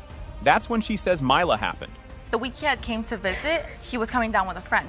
During that time, we were having unprotected sex. I had told him that I wanted another child with him. He's even said that, you know, if a woman says that, you know, they want another child or a child with him, that he feels the need that he has to. What? That's not true, bro. Yes, he has. Don't pay attention to that. Jordan shows a paycheck from another state to prove he was far away. Ramirez says maybe the check was late. Things are getting confusing fast.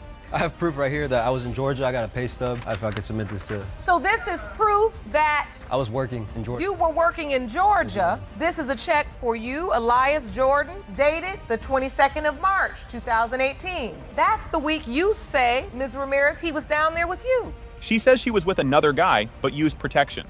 Says it was after Jordan left. Still thinks Jordan is the dad. A week after he left, I did sleep with someone else, but I did use protection and he did pull out. But that was literally a day and a half later when I took a pregnancy test. Your Honor, there's no way, and on top of that, she said that she had actually slept with someone before and she thought she was pregnant by another guy when she was talking on the phone, so. No, I didn't. Jordan's new girlfriend shows up. Surprise, she used to babysit his kids and now she's pregnant. This court is getting wild. I met him first and foremost, of course, and ended up being his babysitter for his second child that he has, Adrian, for a few months, actually, while he was in Georgia. But now you're dating him and actually having his other babies, right? New girlfriend says Ramirez told her someone else is Mila's dad. Ramirez tries to change her story. Judge is not buying it. I knew more certainly when she herself told me. Asked us to stay with the boys and that she's gonna take Mila to go see her dad. She said, I'm going to take Mila to see her dad. He's gonna give me money for her and that he wants to see Mila. Amari shows a photo of Ramirez, Mila, and another man. It looks like a family picture. Ramirez says he's just a maybe.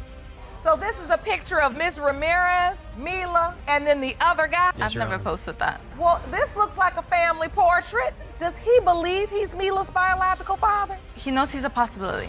That's what I've told him. He's only a possibility. Ramirez says she and Jordan hooked up again 2 weeks ago. Amari says no way. Ramirez swears it happened in a car and hotel. That he slept with me when they came to visit. No. Just recently, 2 weeks ago. Your Honor, when we went to visit, twice, Elias was with me every single day. The day she actually took care of our kids in the car while I went to go pay for a hotel, we had went into the hotel to go check it out. Boom. It has been determined by this court. Mr. Jordan, you are the father. 5 months after this baby was born, I became pregnant. Jasmine's phone one day after we got back together, her phone was locked. She had a passcode on it. I used all Jasmine's 10 fingers on her finger to unlock her iPhone. Right, so how did you use her fingers? She was asleep at the time, and I put her finger on the phone, and she continued to stay asleep. This court mess starts off loud and wild. Mr. Dark says Ms. Bailey is a cheater, and now she wants him to be the dad. She says he is the dad and needs to step up. You say the defendant is a promiscuous liar who broke your heart 4 years ago, stepping out on your then relationship. You admit to having a one-night stand with her 2 years ago, but are furious. Ms. Bailey is now claiming you fathered her 11-month-old son, which you say is impossible. Dark finds out Ms. Bailey cheated while he was at work. Her best friend told on her like it was a school fight. Ms. Bailey says she only cheated because she thought he did first. But when I come back, she was doing her best friend's hair at the house. When I left out of the door to go to the store, her best friend came running out of the door to like, hey, Terrence, wait up for a second, I'm gonna go to the store with you. So, I thought that was kind of strange, like, why? We went on to the store. Well, while we was going to the store, her friend started to tell me a story. She was like, well, I just want to tell you something. She was like, well, the whole time that you was gone, she was cheating on you. Her best friend told you that? This is what her best friend told me. Even though they broke up, they still met up to hang out. And yep, they were still doing the grown-up stuff. Nobody used protection, so now there's a maybe baby problem. We never stopped dealing with each other along the way. Even though we separated, we still occasionally seen each other every 2 months, 3 months or so. We still seen each other occasionally. Seen each other and had sex, or Yes, just ma'am. seen each other Still and was said having hello? unprotected sex sometimes, yes, ma'am. You kept having sex until 2016. It was like early March. You have sex and you didn't use protection? No. ma'am. The baby was made in February, but he says they didn't do anything until March. Mr. Dark says there's no way he's the dad. The judge starts doing math like it's a school quiz. If Jameer's birth date is November 13, 2016, then the conception window would be February 17th, February 24th, 2016. Right. And you said But I had- you all weren't intimate until March. Yes, ma'am. And she had I had early. him early, like I was due November 30th. Oh, what, a 30th? Okay. Yeah. Ms. Bailey starts crying and says the baby looks just like him. She's scared because she's had baby drama before. She says she knows for sure this time. What is upsetting you in this moment, Miss Bailey? Cause Tell he the know court. that it is his son. Like my baby look exactly like him. It's upsetting you because he's denying him? Yes. You don't understand. I have but 3 that's- other this is- you kids do that I this to take care yourself. of by myself. Right. And you've had this same problem previously. But I made sure that I wasn't gonna do it again. Like, I was gonna be the only person. Mr. Dark's new girlfriend walks in pregnant too. She says the baby doesn't even look like her baby was made the same week Bailey says hers was. I'm his current girlfriend and I'm pregnant with his Oh, now child. he's- First, in my personal opinion, I don't feel like the baby looks like him. That's just... So you do not feel like there is a physical resemblance? No. What else do you know about the paternity situation? Well, my due date is November 19th. My conception date is February 24th. Oh! Ms. Bailey pulls out text messages like receipts. She says he was still talking to her and trying to meet up. Mr. Dark gets real quiet. He was calling my phone, asking me could he come over and have sex with me. That's a lie, Your Honor. I got text messages that I done showed to my girl when she wasn't even here, showing with Jessica like, oh, it's just me and Jameer tonight. You want to come watch a movie with us? You want, like, no. Yeah, so no. you can be there for your child. You don't never come over. Mr. Dark says he was there for the baby the whole time. He even took the baby to a funeral, but his family didn't believe the baby was his. I've been a part of his life. I've gotten him. I've taken him with me. I kept him. I took him to Alabama with me when I went to my granny's funeral last month. And my whole family said that that's not your child. So when you brought Jameer with you to your family member's funeral, Yes, ma'am. your whole family said to whole you, that's family. not your child. The whole family. My mama said, boy, if you don't get that baby out of here.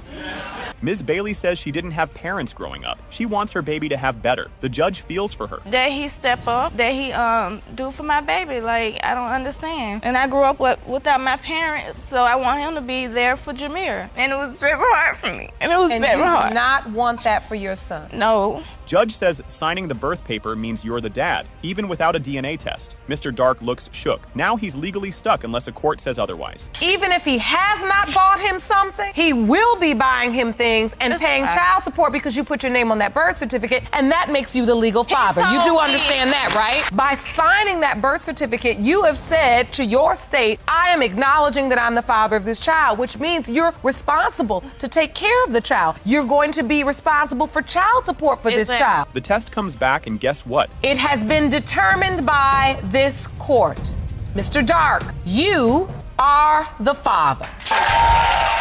This mess started wild like a raccoon in a kitchen. Butterfield brings Bracknell to court to prove he's baby Kara's dad. Judge is already raising her eyebrow. Mr. Butterfield, you've summoned your ex-girlfriend, Ms. Bracknell, to paternity court to prove that you are the father of her 2-month-old daughter, Kara. You say she's denying you are Kara's dad because she's worried her family will be torn apart when the results prove you are the father. Yes, Your Honor. This was a weird way to say you're a dad. She said thanks for the gift after the breakup, and turns out it was a baby. Man's face looked like he just stepped on Lego. She had told me when we were breaking up, she said, thank you for the gift. And I said, what gift was that? And then when you found that out, you thought to yourself, was that the gift? The baby? Yeah, you thought My daughter, yes. That's what you thought? Yes, Your Honor. When she said thank you for the gift, you said, oh, that's what she was talking about. Yes, Your Honor. Butterfield says she hid the baby longer than a bad report card. Some other dude cut the cord while he sat at home. He's big mad and ready to throw emotional chairs. And wasn't there for her to be born. Yeah, some other guy got to cut her umbilical cord. Yeah, that's fine. Make me out to be the jerk, whatever. I'm here today. This now? You I want to be here. Then you went back in a relationship with Mr. Dallas. Yes. And you have 3 other children together. Yes, we do. Bracknell moved on, made a new fam with Mr. Dallas. She says she wasn't pregnant when she left. Butterfield's like, yeah, right, math don't lie. Now, when you left Mr. Butterfield and went back to Mr. Dallas, you were pregnant at that time. When did you find out you were pregnant? Honestly, I didn't find out until, say, 3 months after I did move out of his house because I was having irregular periods, so I just let it go for a minute. I'm not really a doctor person. Dallas brings a calendar like he's Sherlock Holmes, says the dates prove he's the real dad. Butterfield says, nah, we were still hanging in October. August, her and Jesse split up. September, we was together. Moved in. We were... So this calendar outlines, so in the middle of you say Carl was conceived in mid-September and she was born in June. And she ended the relationship with Mr. Butterfield at the end of August. Butterfield says they were still getting cozy in October. Talks about hills, quickies, and gas money. Whole room gasped like someone farted. Because honestly, we were sleeping together after that all the way up until October 8th, the last time we had sex. Because I remember, I can take a lie detector test if you want to prove it. So you up in the mountains, up in the hills. You don't remember that, right? You remember, right? Asking me for money for gas so you can go see him. Yeah, I so asked you for money. So although these dates may be true, they are missing. Yeah. Dallas says Kara is his baby, no matter what. He cut the cord and gave her his name. Butterfield's like, cool story, but that's my kid. How many other children together? We have 4 kids, counting Cara. 4? No, you have 3 kids. No, including... she is done. No, so you have shush. 3. You know what, Your Honor? I'm gonna love her the same. She's my little daughter. She's gonna be my little daughter. I'm gonna raise her my life. I love her to death, just like I do now. Before today, I'll love her the same. You know what? With this, good. I'm not trying to get her back. I'm just trying to be in my daughter's life. No, you just have a... Butterfield says Bracknell hides pregnancies like Snack, accuses her of cheating on his birthday. Judge just sits there sipping tea mentally. She hid all of her pregnancies. She even hid the one she hid from him. No, he wasn't even at youngest We were split up. You were split up. You hid it from him. No, I did it. Hid it from you, right? I didn't know when she went into the hospital, yeah, but you know what? We're over it. Isn't that hiding it from you? We're done and over with it. Pattern. She'll run to him. She'll run to another guy. She cheated on me on my birthday. I did not cheat on you. She was gone with her ex on my birthday. Bracknell swears she didn't go back to Butterfield. Says she was only with Dallas. Judge's face says she's heard this 40 times. When I found out about it, I messaged her mom, let him know I was coming. I blocked, obviously, on their that you were coming. Let's explain that text message. You guys even got 5 seconds after I posted that, he texted my mom saying, I'm coming to get that girl. Just all threats. Well, if I want to be in my daughter's life, why wouldn't I be? And there's nothing wrong with that if she is your daughter, but we'll see. Yes, we were. We'll see today, won't we? That's why we're here. Let's get it done. Butterfield lists all the baby's parts like he built her. Says the nose, lips, and hair match his. It turns into baby face bingo. She looks more like me. Even her own family says it. Her own family even tells me. They ain't family.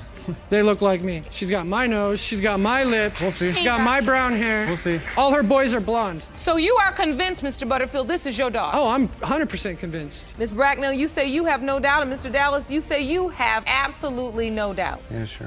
Boom! Kara's biological father is Mr. Butterfield. What did I tell you? It's fake. What did I tell you?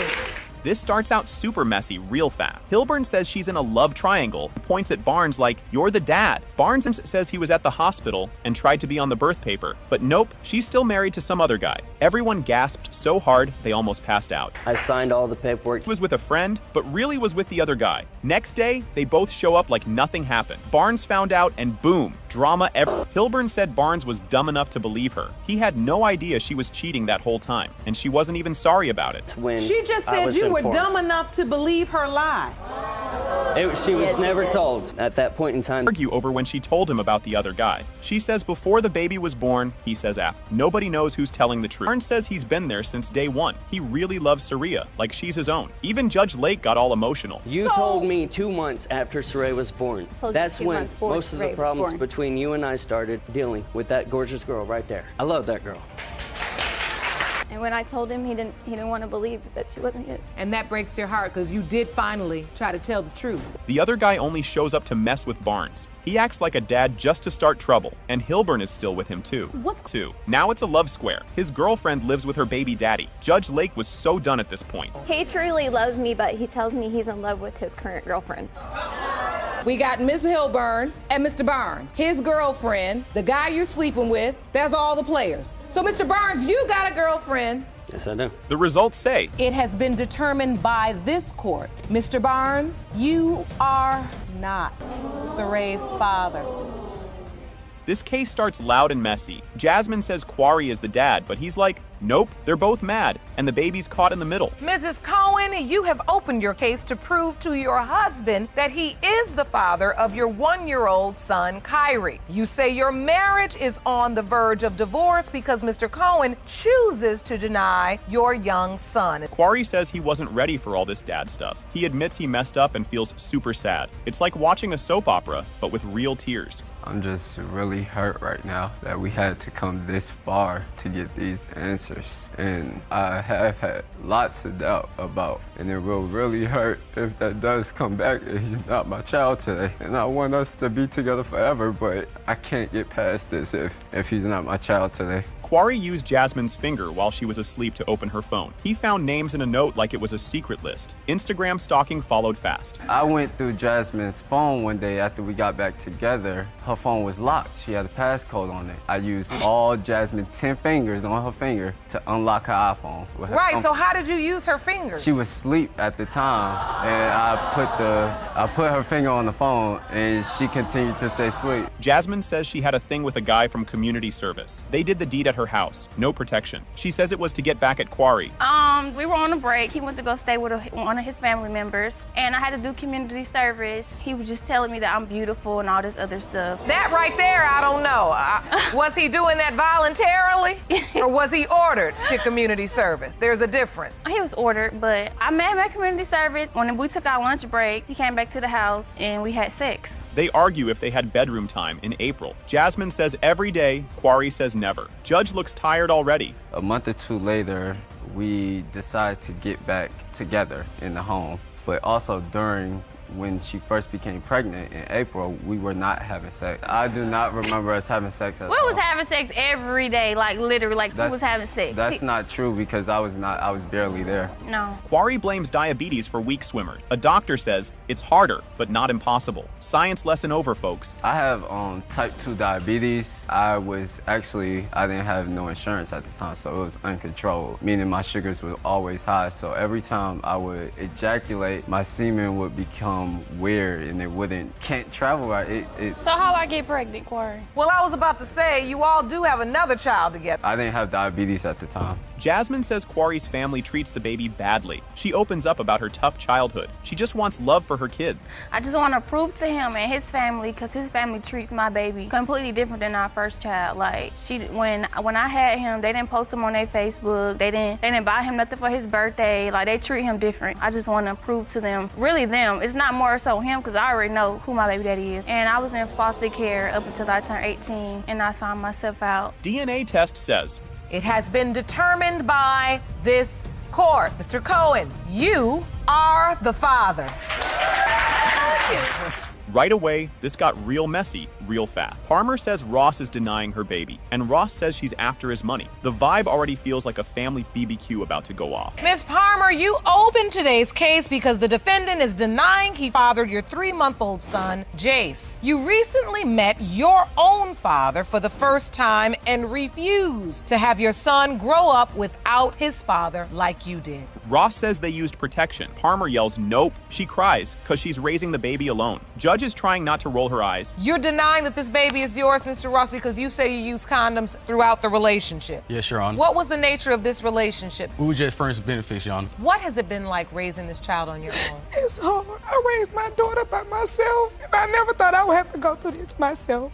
Not once again. And it's just like, to deal with this, I feel like I shouldn't have to go through this. I didn't ask for this. They met at a gas station and smashed the next day. He wanted to be serious, she said. Nope, so he bounced. I met Jessica in Birmingham, Alabama at a gas station. It was cold outside. She was pumping gas. She had a daughter in the car. So I walked over and asked her, could I pump her gas for her? So she wouldn't have to stand outside in the cold. So I got done pumping the gas, asked her for a number because she was looking good. She asked me what I was doing, asked me if I want to come over. I told her, yeah, go ahead and go over there and get some real quick. So, What? Judge asks if she was with other guys. She says just one before Ross. She swears the baby was made during her time with Ross. It's getting hard to keep up already. But the month before, Your Honor, it she was told me someone she was else. talking to somebody. I was talking to someone the previous month, yes. But the month that I met him, no. So how soon after that did you find out you were pregnant? And I was telling my friend, I said, something's not right. And she told me to come over and we're gonna do a pregnancy test. We went to the store, we purchased 4 pregnancy tests. I took 2, both of them came back positive. She sends a pregnancy pic to Ross by accident and says, oops. She meant to send it to another guy. Ross is confused like a kid in math class.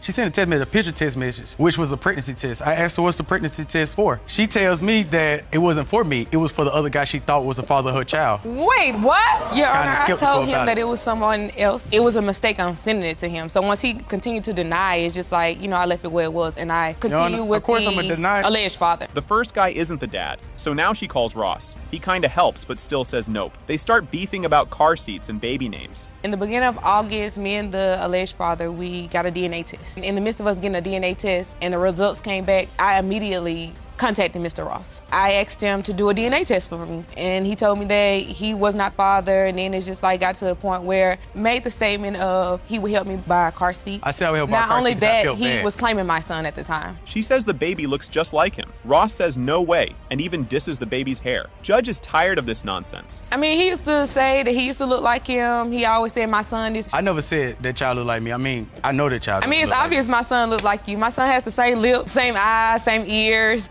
My son has short limbs. I'm tall, obviously, Your Honor. But side by side, you would think it's the same exact baby. No, you wouldn't. He even told me that my son is not here because my son doesn't have good hair.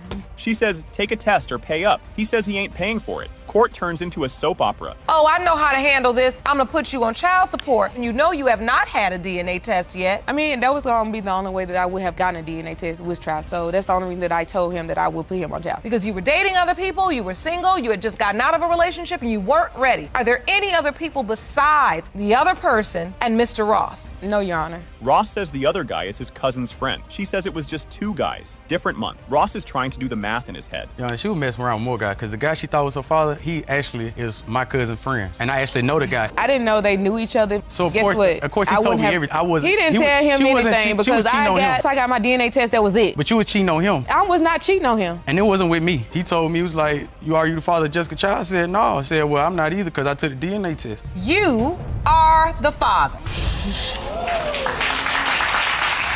This whole thing starts wild, like boom. Cheating confession in the first minute. Mr. Muhammad says he's the dad, but Ms. Walton says nope because she was with another dude all month. And yep, it gets way messier next. Mr. Muhammad, you are here to prove that you are the father of the defendant's 2-year-old daughter, Brooklyn. You claim the only reason she is denying paternity is because she wants to be in a relationship with the other man. They live together, but we're both out here cheating like it was a contest. She says the other guy was her cousin. What? Next up, how she pulled off sneaking around. Okay, the nature of our relationship was Anwar was already having an affair with another woman before he had moved in with me. During that time, while he was having his affair, I was having my affair also. Oh, so you all were together but both having affairs? Yes. No, I wasn't having no affair. We were together. She told me that this gentleman was her cousin. She said she was at work but was actually at a hotel with not cousin guy. Muhammad's like, she lying. And she's like, well, yeah, kinda. Then she drops the bomb. She was with both dudes at the same time. Well, what happens is we was sneaking off to the hotel, relations there. And where were you supposed to be? Where did you tell Mr. Muhammad you were? Work. I told him I was at work. All right. She ain't at work. She ain't at work. I did because during my pregnancy, I was working 2 jobs. While Mr. Muhammad wouldn't even help me with anything. While she thinks she at work, she's cheating. Were you still intimate with Mr. Muhammad during that time as well? Yes, I was. Muhammad finds out by looking at her phone while she was knocked out. He finds dirty texts and and pictures and is like, wait, your cousin? Just wait till the pregnancy part hits. The moment I thought that I was pregnant, I text the guy and I tell him I missed my period. Mr. Muhammad, during that time, who was living with me, got my phone, looked at the text message, and confronted me. Ain't wrong. What happened was I came home, she sleep, I looked at her phone, I started seeing a full-fledged text message about having sex, all that stuff. Y'all having a full relationship behind my back about this man. Like I said, she told me in the beginning that was a cousin. She told the side guy she might be pregnant before telling Muhammad anything. He found out from reading texts, not from her. That's cold, and it's about to get weirder. I grabbed the phone, I started looking at the text message, I see the conversation between her and the gentleman. Basically saying that we having sex, period. Sending pictures back and forth with each other, they sending body part pictures, all that stuff. How do you find out she's pregnant? Your Honor, he found out through my cell phone. He's the type to like to go through your cell phone. He even took my cell phone for 2 months. Muhammad says the baby's his because she's super smart and poured cereal at one. Judge Lake's like, that's not how DNA works. But he's still yelling, that's my genius kid. If you look at Brooklyn and look at me, we look alike, similar alike. Everything is alike. I feel she got more of my features. Everything alike. She's smart like me. One time, I seen Brooklyn pour cereal at 1 year old, pour cereal on milk. What child do you know that does that one? That's my genes. That's my. Did you pour? Unfortunately, smarts, they don't make babies. He says they made the baby in his mom's bath. Yep. She says nope. It was her place, but also she was with both guys that week. So yeah, things are looking sketchy. It was February 21st in my mama's house, in the bathroom. We was in the mood. She go to the bathroom, I go to the bathroom after. That's the date that we have. Your Honor, I remember us having sex at my house, not his mother's house. So, Mr. Muhammad, is it your testimony that you conceived your daughter, Brooklyn, in your mother's bathroom on the sink? Yes, ma'am. Doctor says she was 8 weeks pregnant, which lines up with all the hookups. She even says she was with the other guy more than Muhammad. Now it's getting spicy. I took a pregnancy test a few days after we had, a week after we had sex. The test came out positive. I waited a whole month to go to the doctor. The doctor told me that I was 8 weeks then. So he went back to February 5th. And then that took you back to the window of time right around February 5th? Yes. Which is when you were having sex? With both of them. Or yes. with both of them? Yes. She told the side guy she was pregnant first, and he wanted a fraternity test. LOL. Meanwhile, Muhammad knew nothing. Time to talk last names. Yes, I told the other guy I was pregnant. Never told me nothing. But you didn't tell Mr. Muhammad? No. I told Mr. Muhammad after I confirmed it with the doctor. She didn't tell me nothing. She's lying. She said that she never told me anything. When did you find out she was pregnant? I found out through my family. That she was having sex with both men, you and the other man. You weren't using protection with the other man? No. You weren't using protection, Mr. Muhammad? No. Trifling. Yep, the other dude has a whole wife. Judge asked, why he not with you? And she said, his wife. This show writes itself. So do you want to be with this other man too? Yes, Your Honor. She's trying to make that baby belong to this man. I don't even know this man. Have you started that relationship? No. Ain't gonna work. No. Ain't gonna work. Well, why? He's married, for number one. Your Honor. Results are in. It has been determined by this court. Mr. Muhammad, you are the father. Yes. I mean, it's just, if I pulled up the profile of cheater, con man, clown, and coward, Results. your face would be next to it. Now, you sitting up here with your wife standing next to you. She's my 7th wife, Your Honor. Things that's been said in here, all of it's not true. She actually sent between 5 and 7 nude pictures of herself to an ex. I went through her phone and I seen she was talking. We weren't together. I called this guy off my phone and he didn't want to talk to me at all. And you know what? I'm at the point in the relationship where I'm like, you know what? I really want to know what's going on. So I sent him $100 cash for him to tell me, just tell me what's going on with you and my girlfriend. This case is a full-on disaster from the start. Judge Lake introduces Streeter vs. Hartfield, where Ms. Streeter says Mr. Hartfield tricked her into having his baby while hiding the fact that he was married. He denies being the father and blames other men, but everyone can already tell this is going to be a mess. You claim that during your relationship with the defendant, he convinced you to get pregnant with his child, but what you didn't know is that he was a married man. Yes, Your Honor. You say Mr. Hartfield is only denying the child in order to save his marriage. You say you made a mistake by having an affair, but you know you are not father of Ms. Streeter's child. You claim that Ms. Streeter was openly sleeping with other men besides you. Ms. Streeter says the baby was planned, and they even tracked ovulation to make it happen. Mr. Hartfield says that's a whole lot of lies and acts like he barely knows her. Someone is definitely lying, and it's not looking good for him. We went to hospital and we got the birth control taken out together. She's telling you guys a bunch of lies. A whole lot of lies. That's convincing. That's definitely not the truth. We went in and took a birth control out together. That's definitely not true. We planned this child, and when we even planned the date, I had an app on my phone that tracked my ovulation, and we knew what we was doing when we was having sex. Ms. Streeter finds out he's married the old-fashioned way, Facebook stalking. She sees happy pictures of him and his wife, but he tells her those are old, like that actually means anything. She calls his wife anyway, and now the truth is out. He had ended up telling me a relative's name, and I had went on Facebook and found the relative, then found Mrs. Hartfield's page, and that's when I seen pictures of them. And I didn't even call her right away because he had told me, like, them pictures are old, she's professional, and for her image. Matter of fact, I didn't even call her, I text her and let her know, like, your husband's been treating you for 8 months, and I'm 5 months pregnant. This never happened, but he just texted me just recently. Ms. Streeter brings receipts, texts from Mr. Hartfield saying, I'm horny, come over. He tries to deny it, then admits it, then says they were playing a game. Judge Lake looks like she needs a vacation after hearing that nonsense. He texted me earlier this week. This is a text that says, no, and then I'm horny, and then come over. And the next line says, I'm serious, I am horny as hell. That is true. I did send those messages. Oh, you did? Yes, I did. Hold on, let me explain to you why. Because of this game that she and I like to play, that she likes to play. Now, Mr. Hartfield says he only texted her because she threatened to call his wife. He even claims she was blackmailing him over a stolen car. The excuses just keep getting dumber, and the judge is over it. Your Honor, I am dealing with a 22-year-old. It's because I didn't do things for her from the extortion that she's been doing to me that she was gonna call my wife. That time she did. Next time, she said she was gonna report that I stole her car. So I'm in a situation where I either get locked up if I don't play her little childish game. Entertain her, you pacify her with flirtation. Mrs. Hartfield finds out about the affair through a random text from Ms. Streeter. She confronts her husband, and he hits her with, she ain't nobody. She decides right then and there that she's done with this nonsense. The text message that I received from her. You get a text message. I'm in a relationship with your husband and have been for 8 months, and I'm pregnant. And that's it. Bleepity bleep is going on here. And I asked him about it, and he said, oh, she's just some little girl. She ain't nobody. I didn't like texting, so I called her. We had a conversation to which I told her, best of luck. Ms. Streeter says Mr. Hartfield was excited at the hospital and signed the birth certificate. But then, at the last second, he freaked out and had his name removed. The evidence is right there, but he still tries to talk his way out of it. He was there when the baby was born. That's my baby, that's my boy. I never got to see none of my kids. He needs to be in the house with both parents. Were you telling her these things, Mr. Hartfield?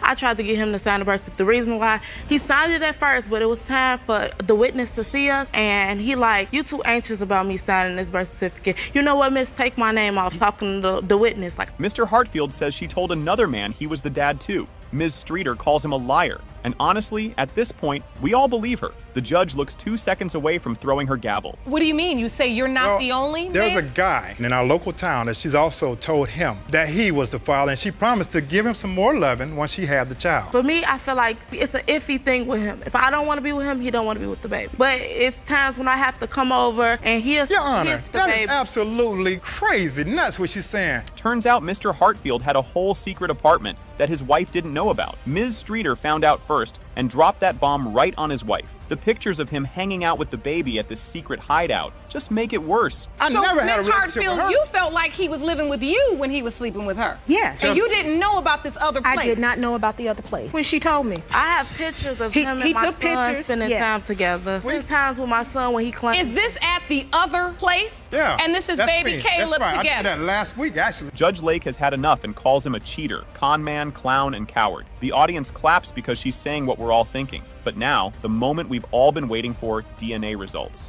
I mean, it's just, if I pulled up the profile of cheater, con man, clown, and coward, results. Your face would be next to it.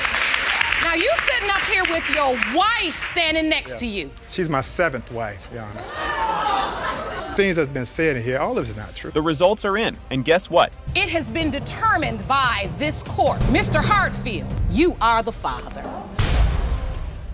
This whole mess is about to be a roller coaster. Miss Whalen says Mr. LeBlanc, a married man, is the dad of her son, Vincent. His wife says if the DNA test proves it, she's out. Ms. Whalen, you admit you've been in a sexual relationship with Mr. LeBlanc, a married man, and claim he is the father of your 2-year-old son, Vincent Whalen. You are determined to prove that you are not the father of Miss Whalen's son in hopes of saving your marriage. Yes, Your Honor. This man acted like science was lying to him. Miss Whalen took multiple pregnancy tests, and he still sat there like, no way. Meanwhile, his wife had no clue a text was about to ruin her day.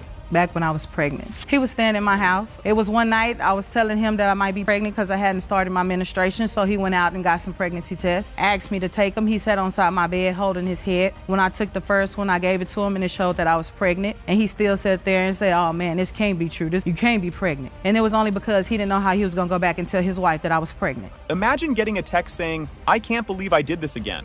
No phone call, no explanation, just a casual message about a whole other baby. And that little word again? Oh, it's about to cause chaos. I found out about Vincent through a text message through my husband. No phone call. A phone call's not even good enough I for need that. to see you face to face. None of that. It was through a text message. The text message stated, I can't believe I did this to you again.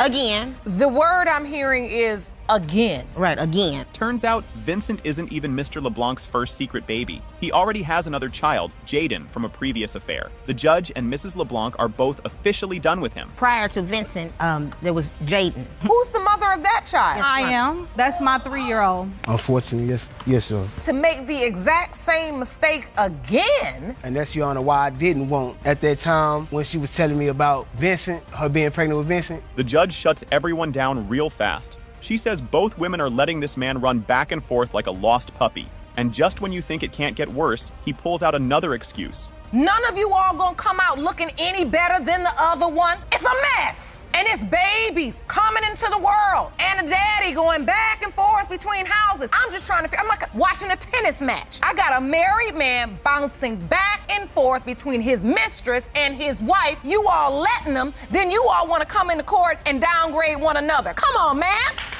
Now he says he heard rumors that Miss Whalen was sleeping with a neighbor. A guy in a pickup truck apparently hinted at it, and somehow that's his proof. The judge is not buying any of it. There was rumors, Your Honor, going around that Miss Whalen had slept with the neighbor. I was confronted at one time. A guy pulled up on me in a pickup truck. He was like, oh, you know who I am? I was like, nah, who are you? There was rumors going around that she had slept with this guy. We're here to offer proof that is relevant. Grandma gets up and immediately calls her granddaughter a sneaky little hoe. The judge tries to calm things down, but it's full-on reality TV drama at this point. Even the audience can't believe what they're hearing. Well, if she come out, Mr. LeBlanc's not the father, then I just know my granddaughter was a sneaky little hoe that bypassed me, and I didn't catch that. But I honestly don't believe that. See, whores sleep around. Whores leave their husband and go sleep with other men and let him go sleep with other women and then want to get back. That's what whores do. Hold on. No whore right here. This man really stands there and says, I love my wife. The audience is so over him, and the judge just shakes her head. Sir, your wife is done. Read the room. I love my wife, Your Honor. I want to be with my wife. But at the same time, my wife, it's a struggle because it's hard to try to be with my wife knowing there's a possibility that these other kids are mine. And my wife trying to move forward in our marriage, it's hard for her to accept, bringing other kids into the household that's outside our marriage. Exactly. That's why you ain't had no business doing it. The results are in, and surprise, surprise. It has been determined by this court. Mr. LeBlanc, you are the father. This part is wild from the start. Miss Phillips sues Mr. Gibbies for $1,000, claiming he's not helping with their baby. She says he's 100% the dad and wants a test to prove it, but Mr. Gibbies isn't buying it. He says she's been with too many other guys and isn't his problem. You are suing your ex-boyfriend for $1,000 in childcare expenses you claim he has ignored since denying that he is the father of your 2-month-old daughter, Jordan, whom he refuses to meet. Today, you have petitioned the court for a paternity test to prove he is the father and are looking to recover your $1,000 childcare expenses. This breakup sounds straight out of a soap opera. Phillips thought Gibbies was the one, but after some spiritual event, he suddenly said, I gotta work on myself. Then, in the middle of the night, he drove her to a hotel and left her there. She was confused, like she got kicked off a reality show. But wait, There's a holiday party story coming up that's even crazier. I thought it was gonna be the best situation. I thought that actually the one for me. I think it started for me when, he went to this spiritual convention and he came home that night. He was just like, you gotta go. Then he goes to a spiritual convention. Yes. And comes home and tells you get out. Yeah, he told me he had to go because he was working on himself, whatever. So I was like, well, it's late. Things get messy,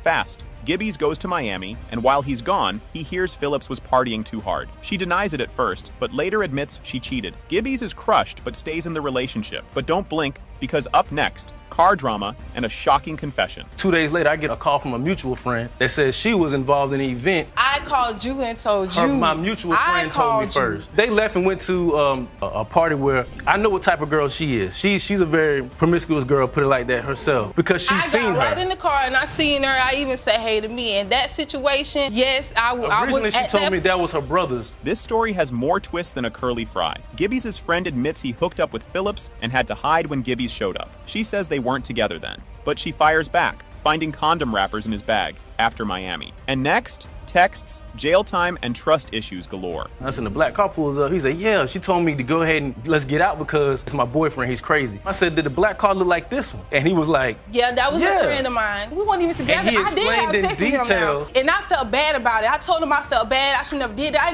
I didn't even feel good about it at all. The bag that he took to Miami, I see condoms in the open, and they open and one missing. This is the he said, she said Olympics, and nobody's winning. Phillips says she was loyal, but Gibbs says she lies about where she goes. Then he drops a bomb. While he was in jail for 2 months, he found flirty texts from other guys in her phone. And just when it couldn't get worse, boom, married man alert. A lot of times, because there's been times that we actually did things together, which I understand, because if you cheat once, then you think he's gonna think you always cheating. But then that's why I kept myself around him. There was times, so he wouldn't think that something was wrong, and that's what I did. I even had problems with my people. My grandmother was getting mad because I always was running over there to him. This one had everyone shook. Phillips says Gibbs told her he was separated, but he was still legally married. Judge Lake sets him straight. You're still married till the papers say otherwise. And just when you think that's the biggest twist, the next confession takes things up a notch. When I first met him, whatever, and we was getting into our relationship, he told me that he had been married before. My wife at the time was living in Mississippi. We had been legally separated for almost 2 years. A man is married until he is divorced. But at some point you found out. Yes. 2 weeks later, but you continued. 3 years, we 4 years now? Yes, I did, because by then I felt like I was stuck. I was young and I felt like I was stuck. This part is sad and confusing. Phillips moved 800 miles away while pregnant, and Gibbs missed everything. Doctor visits, the birth, all of it. He felt left out and doubted the baby was his. Phillips says she just wanted to escape the drama. But now, Gibbs' sister is stepping in with her own take. Who gets pregnant by a man that you claim is pregnant by? You go and take off 800 miles away. You go to Tampa. You down there. You done left me up here high and dry. You're not worried about me. I'm calling. I'm trying to maintain a long distance relationship. I'm not there during the pregnancy of this child. I'm in the labor of this child. But even still, when she came back for her birthday, I took her out. Gibbs' sister Raven comes in with some strong opinions. She says Phillips leaving during pregnancy looks suspicious. If it was really my brother's baby, why ghost the whole family? Plus, she says both of them cheated, so who even knows whose baby it is? And finally, it's DNA test time. The moment of truth is here. First of all, it's just too much between the both of them, back and forth. This has been going on for years. And when my brother first told me that she was pregnant and that she did have a child, I thought it was strange that she left and went to Tampa, keeping it away from him, but you're keeping it away from the rest of his family too. Because if it is his daughter, then she's our family too. You are her father. That's it. This part was wild. A man on his deathbed swearing a kid isn't his? Ms. Richardson asked her husband if he wanted to see the child, and he flat out said no. He kept denying it until his last breath, leaving everyone convinced he wasn't the dad. Your Honor, at my husband's deathbed, I had asked him, did he want to see his child? He said, that's not my child. So he kept telling me all the way until he took his last breath that she was not his child. And you feel like at that point, if he did feel it was a possibility it was his child, he would have told you? Yes, Your Honor. How do you not know a man is married when his whole family does? Ms. Russell says she had no clue until his mom told her after he had already proposed. She swears she was only with him, but things were about to get way messier. I wasn't told about a wife until I was with the mom one day, and I told her that he had asked me to marry him in a text. She said, I don't know how he gonna ask you to marry him when he already married. He told me that they were separated and that he was waiting on her to pay for a divorce because he couldn't do it. Lisa. But that's not what he told me. And my daughter papers and that's that. Imagine grieving your husband and finding out he had a secret kid. Ms. Richardson Richardson got a letter from her mother-in-law spilling all the tea. She found out about the other woman, the baby, and got sent a picture of the child all at once. I found out from my mother-in-law. She wrote me a letter and we talked over the phone, and she told me that he had a girlfriend, and she also told me that he had a baby. She sent me a picture of the child. I don't even know what to say really about this because I'm very devastated, I'm upset, I'm over my loss of my husband. I was there when he took his last breath. She was there the whole time. The whole thing. She thought the doctors were playing a prank on her. Ms. Russell went to the hospital for feeling sick, and they told her she was 4 months pregnant. She literally laughed because it was the day before April Fool's, but the joke was on her. I got up to go to the bathroom one day and I could barely move. I called my mom and asked her to take me to the hospital. My aunt ended up taking me. I get to the hospital, they're like, just so we suspected you pregnant. I start laughing. I thought it was a joke. I'm like, this is the day before April Fool's Day. Why are you playing? I was 4 months and 3 days. I hadn't been with nobody since October. And then after that time, you ended the relationship. I left him June 28th. If you thought he'd be happy, think again. He tried to pay someone to convince her to take an abortion pill. Instead of stepping up, he acted like the baby was a problem to get rid of. Ms. Russell refused and left him while she was 5 months pregnant. Was he accepting the child? Was he saying? No, he told me he didn't want the baby. He tried to pay the neighbor to get me to take some type of pill to get me to have an abortion. So I just decided I wasn't gonna do it, and when I had the money, I was gonna leave. His own niece came in with receipts. He already told her he didn't think the baby was his. While he was away, he admitted he was seeing other women and doubted Eliza was his. And just when you thought this was the proof they needed, another twist came in. He was down south while his wife was away, and the first thing he said was, niece, I don't think that this baby is mine. I even have somebody else who's coming to visit me while I'm here. So she was never in the picture until the fact that she had the child. Never spoke about her until the fact that he said that there was a possible chance that her daughter, Eliza, was his. A DNA test was already done before, but it gave no real answer. Ms. Hill, Mr. Richardson's mom, took a test with the child, but it came back inconclusive. This only made them more sure the baby wasn't his. So you've taken a DNA test prior. You did. Yes, inconclusive. After my son had passed away, there was a letter came through the mail. It said for child support. I opened it up because my son is dead. So what is this all about? They said, well, ma'am, since he dead, we need a DNA test did on you. When the paperwork came back, it was inconclusive. Boom. It has been determined by this court, Ms. Hill and Mr. Richardson Sr. are related to Eliza Richardson. Thank you, Mom. That's all we want. That's all we want. Right away, things get wild. Mr. Green says Mrs. Green cheated all the time, so he's not sure Keegan is even his kid. Mrs. Green says, no, you cheated first. You claim that the defendant repeatedly cheated on you during your marriage with both men and women. You state you have every reason to doubt that you are 1-year-old Keegan's biological father because of Mrs. Green's sexual track record. And you've petitioned the court for a paternity test. Mrs. Green, you say Mr. Green wasn't ready to be married and that he was the promiscuous one. Mr. Green says she'd disappear for hours with weird excuses. One time, she said she was going to Burger King, but came back 3 hours later. Bro, what were you doing? Grilling the burgers yourself? I mean, she used to leave me in the house, like, for numerous amounts of time. Like, she'd tell me she'd going to the store for, like, an hour. She'd be gone for, like, 2 or 3 hours. Like, she just been to her girlfriend's house. To her girlfriend's house can mean really her boyfriend's house, or both. I don't think Burger King at 10 o'clock at night is crowded until, like, 1 in the morning. So this is what made me, like, not want to be with her. And then when I did leave, the first time I did leave, I was going to see my other child. Mr. Green found a random condom wrapper on the floor and freaked out. Mrs. Green says he was in Atlanta, probably making another baby. Now they're just yelling, you cheated. No, you cheated. I found the condom wrapper on the floor. Like one time I came home out of town or whatever, I came, it was a condom wrapper on the floor. How long were you out of town for? Where were you at when you were out of town? I was in Atlanta. Right, in Atlanta, right. Yeah, I was in Atlanta. With who? With my son, moms. But we wasn't together. So what are you talking about then? But still, you found the condom wrapper on the floor, you smutty. Mrs. Green said she got pregnant right after Mr. Green got back from Atlanta. He's like, how do I know that baby's mine? Their timelines don't match, and the math is not mathing. He comes back and then you're pregnant. You tell him you're pregnant. He was back for like a month before I found out I was pregnant. I had not been with anyone during the time that this child was conceived besides him. Oh, really? him. Somebody wasn't calling your phone? So you get pregnant through the phone. Anyway, like I said, I hadn't been with anyone during the time that this child was conceived besides him. Mr. Green's friend says people know Mrs. Green's name for the wrong reasons. Judge Lake is like, gossip isn't proof, dude. Basically, his testimony was just one big rumor sandwich. Basically, she turned up They both turned up. I believe I want you to explain to me in respectful language, if possible, what turned up means.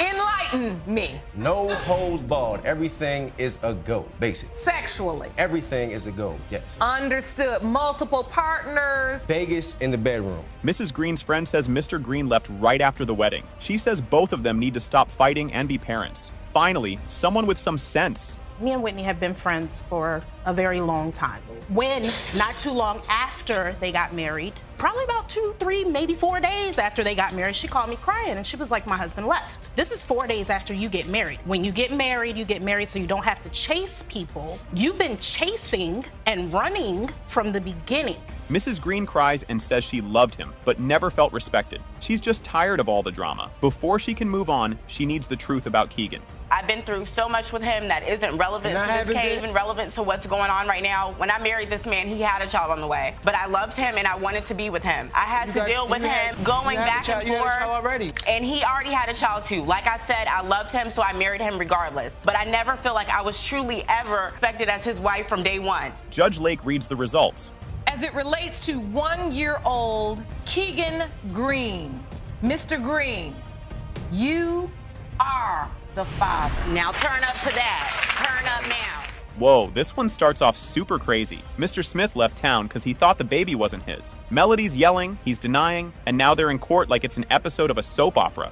Ms. Melody, you and the defendant are separated and living in different states because he says he's not the father of your 9-month-old baby, Savannah. Mr. Smith, you say the plaintiff's continuous lies and infidelities are proof that you are not the father of her daughter and you refuse to move back in. Mr. Smith said the baby was way too dark to be his, like he thinks babies come out with ID photos. Melody said it was bruising from being born early. He still packed his stuff and said, I'm out. No, I moved hundreds of miles away because when my baby was born, she came out 5 shades too dark compared to me. I mean, we're both very... She was 2 months early. No, we're both very white. 2 months early. I wasn't fully dilated when she came out. She was bruised. He hasn't even seen our kids in a month. He's been gone for months. No, you he doesn't call, he doesn't help. I'm doing it all by myself. This man found Craigslist messages and went full detective mode. He even called the guy like, you messing with my girl? Melody says, nah, she was just selling cars. Okay, Your Honor, I was going through her phone like normal. I believe normal married couples do. They check up on each other's stuff. I mean, I do. But only because there was a history of infidelity. We're doing a little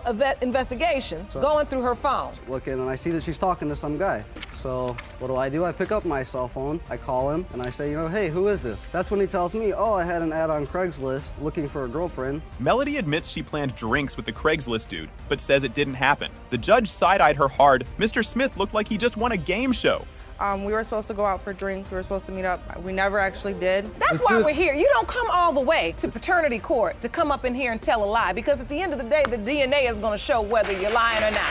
It's an opportunity to just get it out. Tell it like it is. Mr. Smith showed baby pics like it was a school project. He said the baby didn't look like him and brought up Melody's past boyfriends. Judge Lake was trying hard not to roll her eyes. Well, she has a history of dating African-American men, Hispanic men, and that's really why when my baby was born, I thought that she's not mine. I mean, you can see here in the pictures, Your Honor, that You feel like the coloring in her forehead indicates that she's African-American, or do you feel like her skin tone you feel like is a dark tone? Her overall skin tone Her is skin very tone. dark. This guy paid $100 to Melody's ex for old nudes, and the ex just sent the same ones Melody already sent. He paid for a rerun. She actually sent between 5 and 7 nude pictures of herself to an ex. I went through her phone and I seen she was talking We weren't to him. together. I called this guy off my phone and he didn't want to talk to me at all. And you know what? I'm at the point in the relationship where I'm like, you know what? I really want to know what's going on. So I sent him $100 cash for him to tell me, just tell me what's going on with you and my girlfriend. Mr. Smith says Melody's ex came to town right when the baby was made.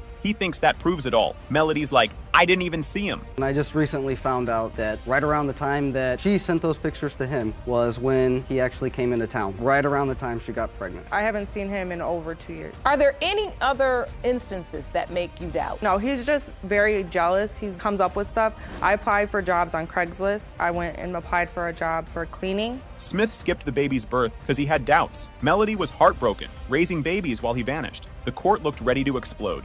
Because there's so much infidelity on her part that, I mean, I'm still young. I've been courting her and the kids for years now. No. And for her to just disrespect me like that, go off cheating I've never everybody cheated that on she him. wants to. He's the only one who's ever cheated in our relationship. I've been faithful. Yeah, I talked to somebody. Now we're not together. Now I'm raising my kids on my own. We're married. We're supposed to be together. Mr. Smith, you are Savannah's father.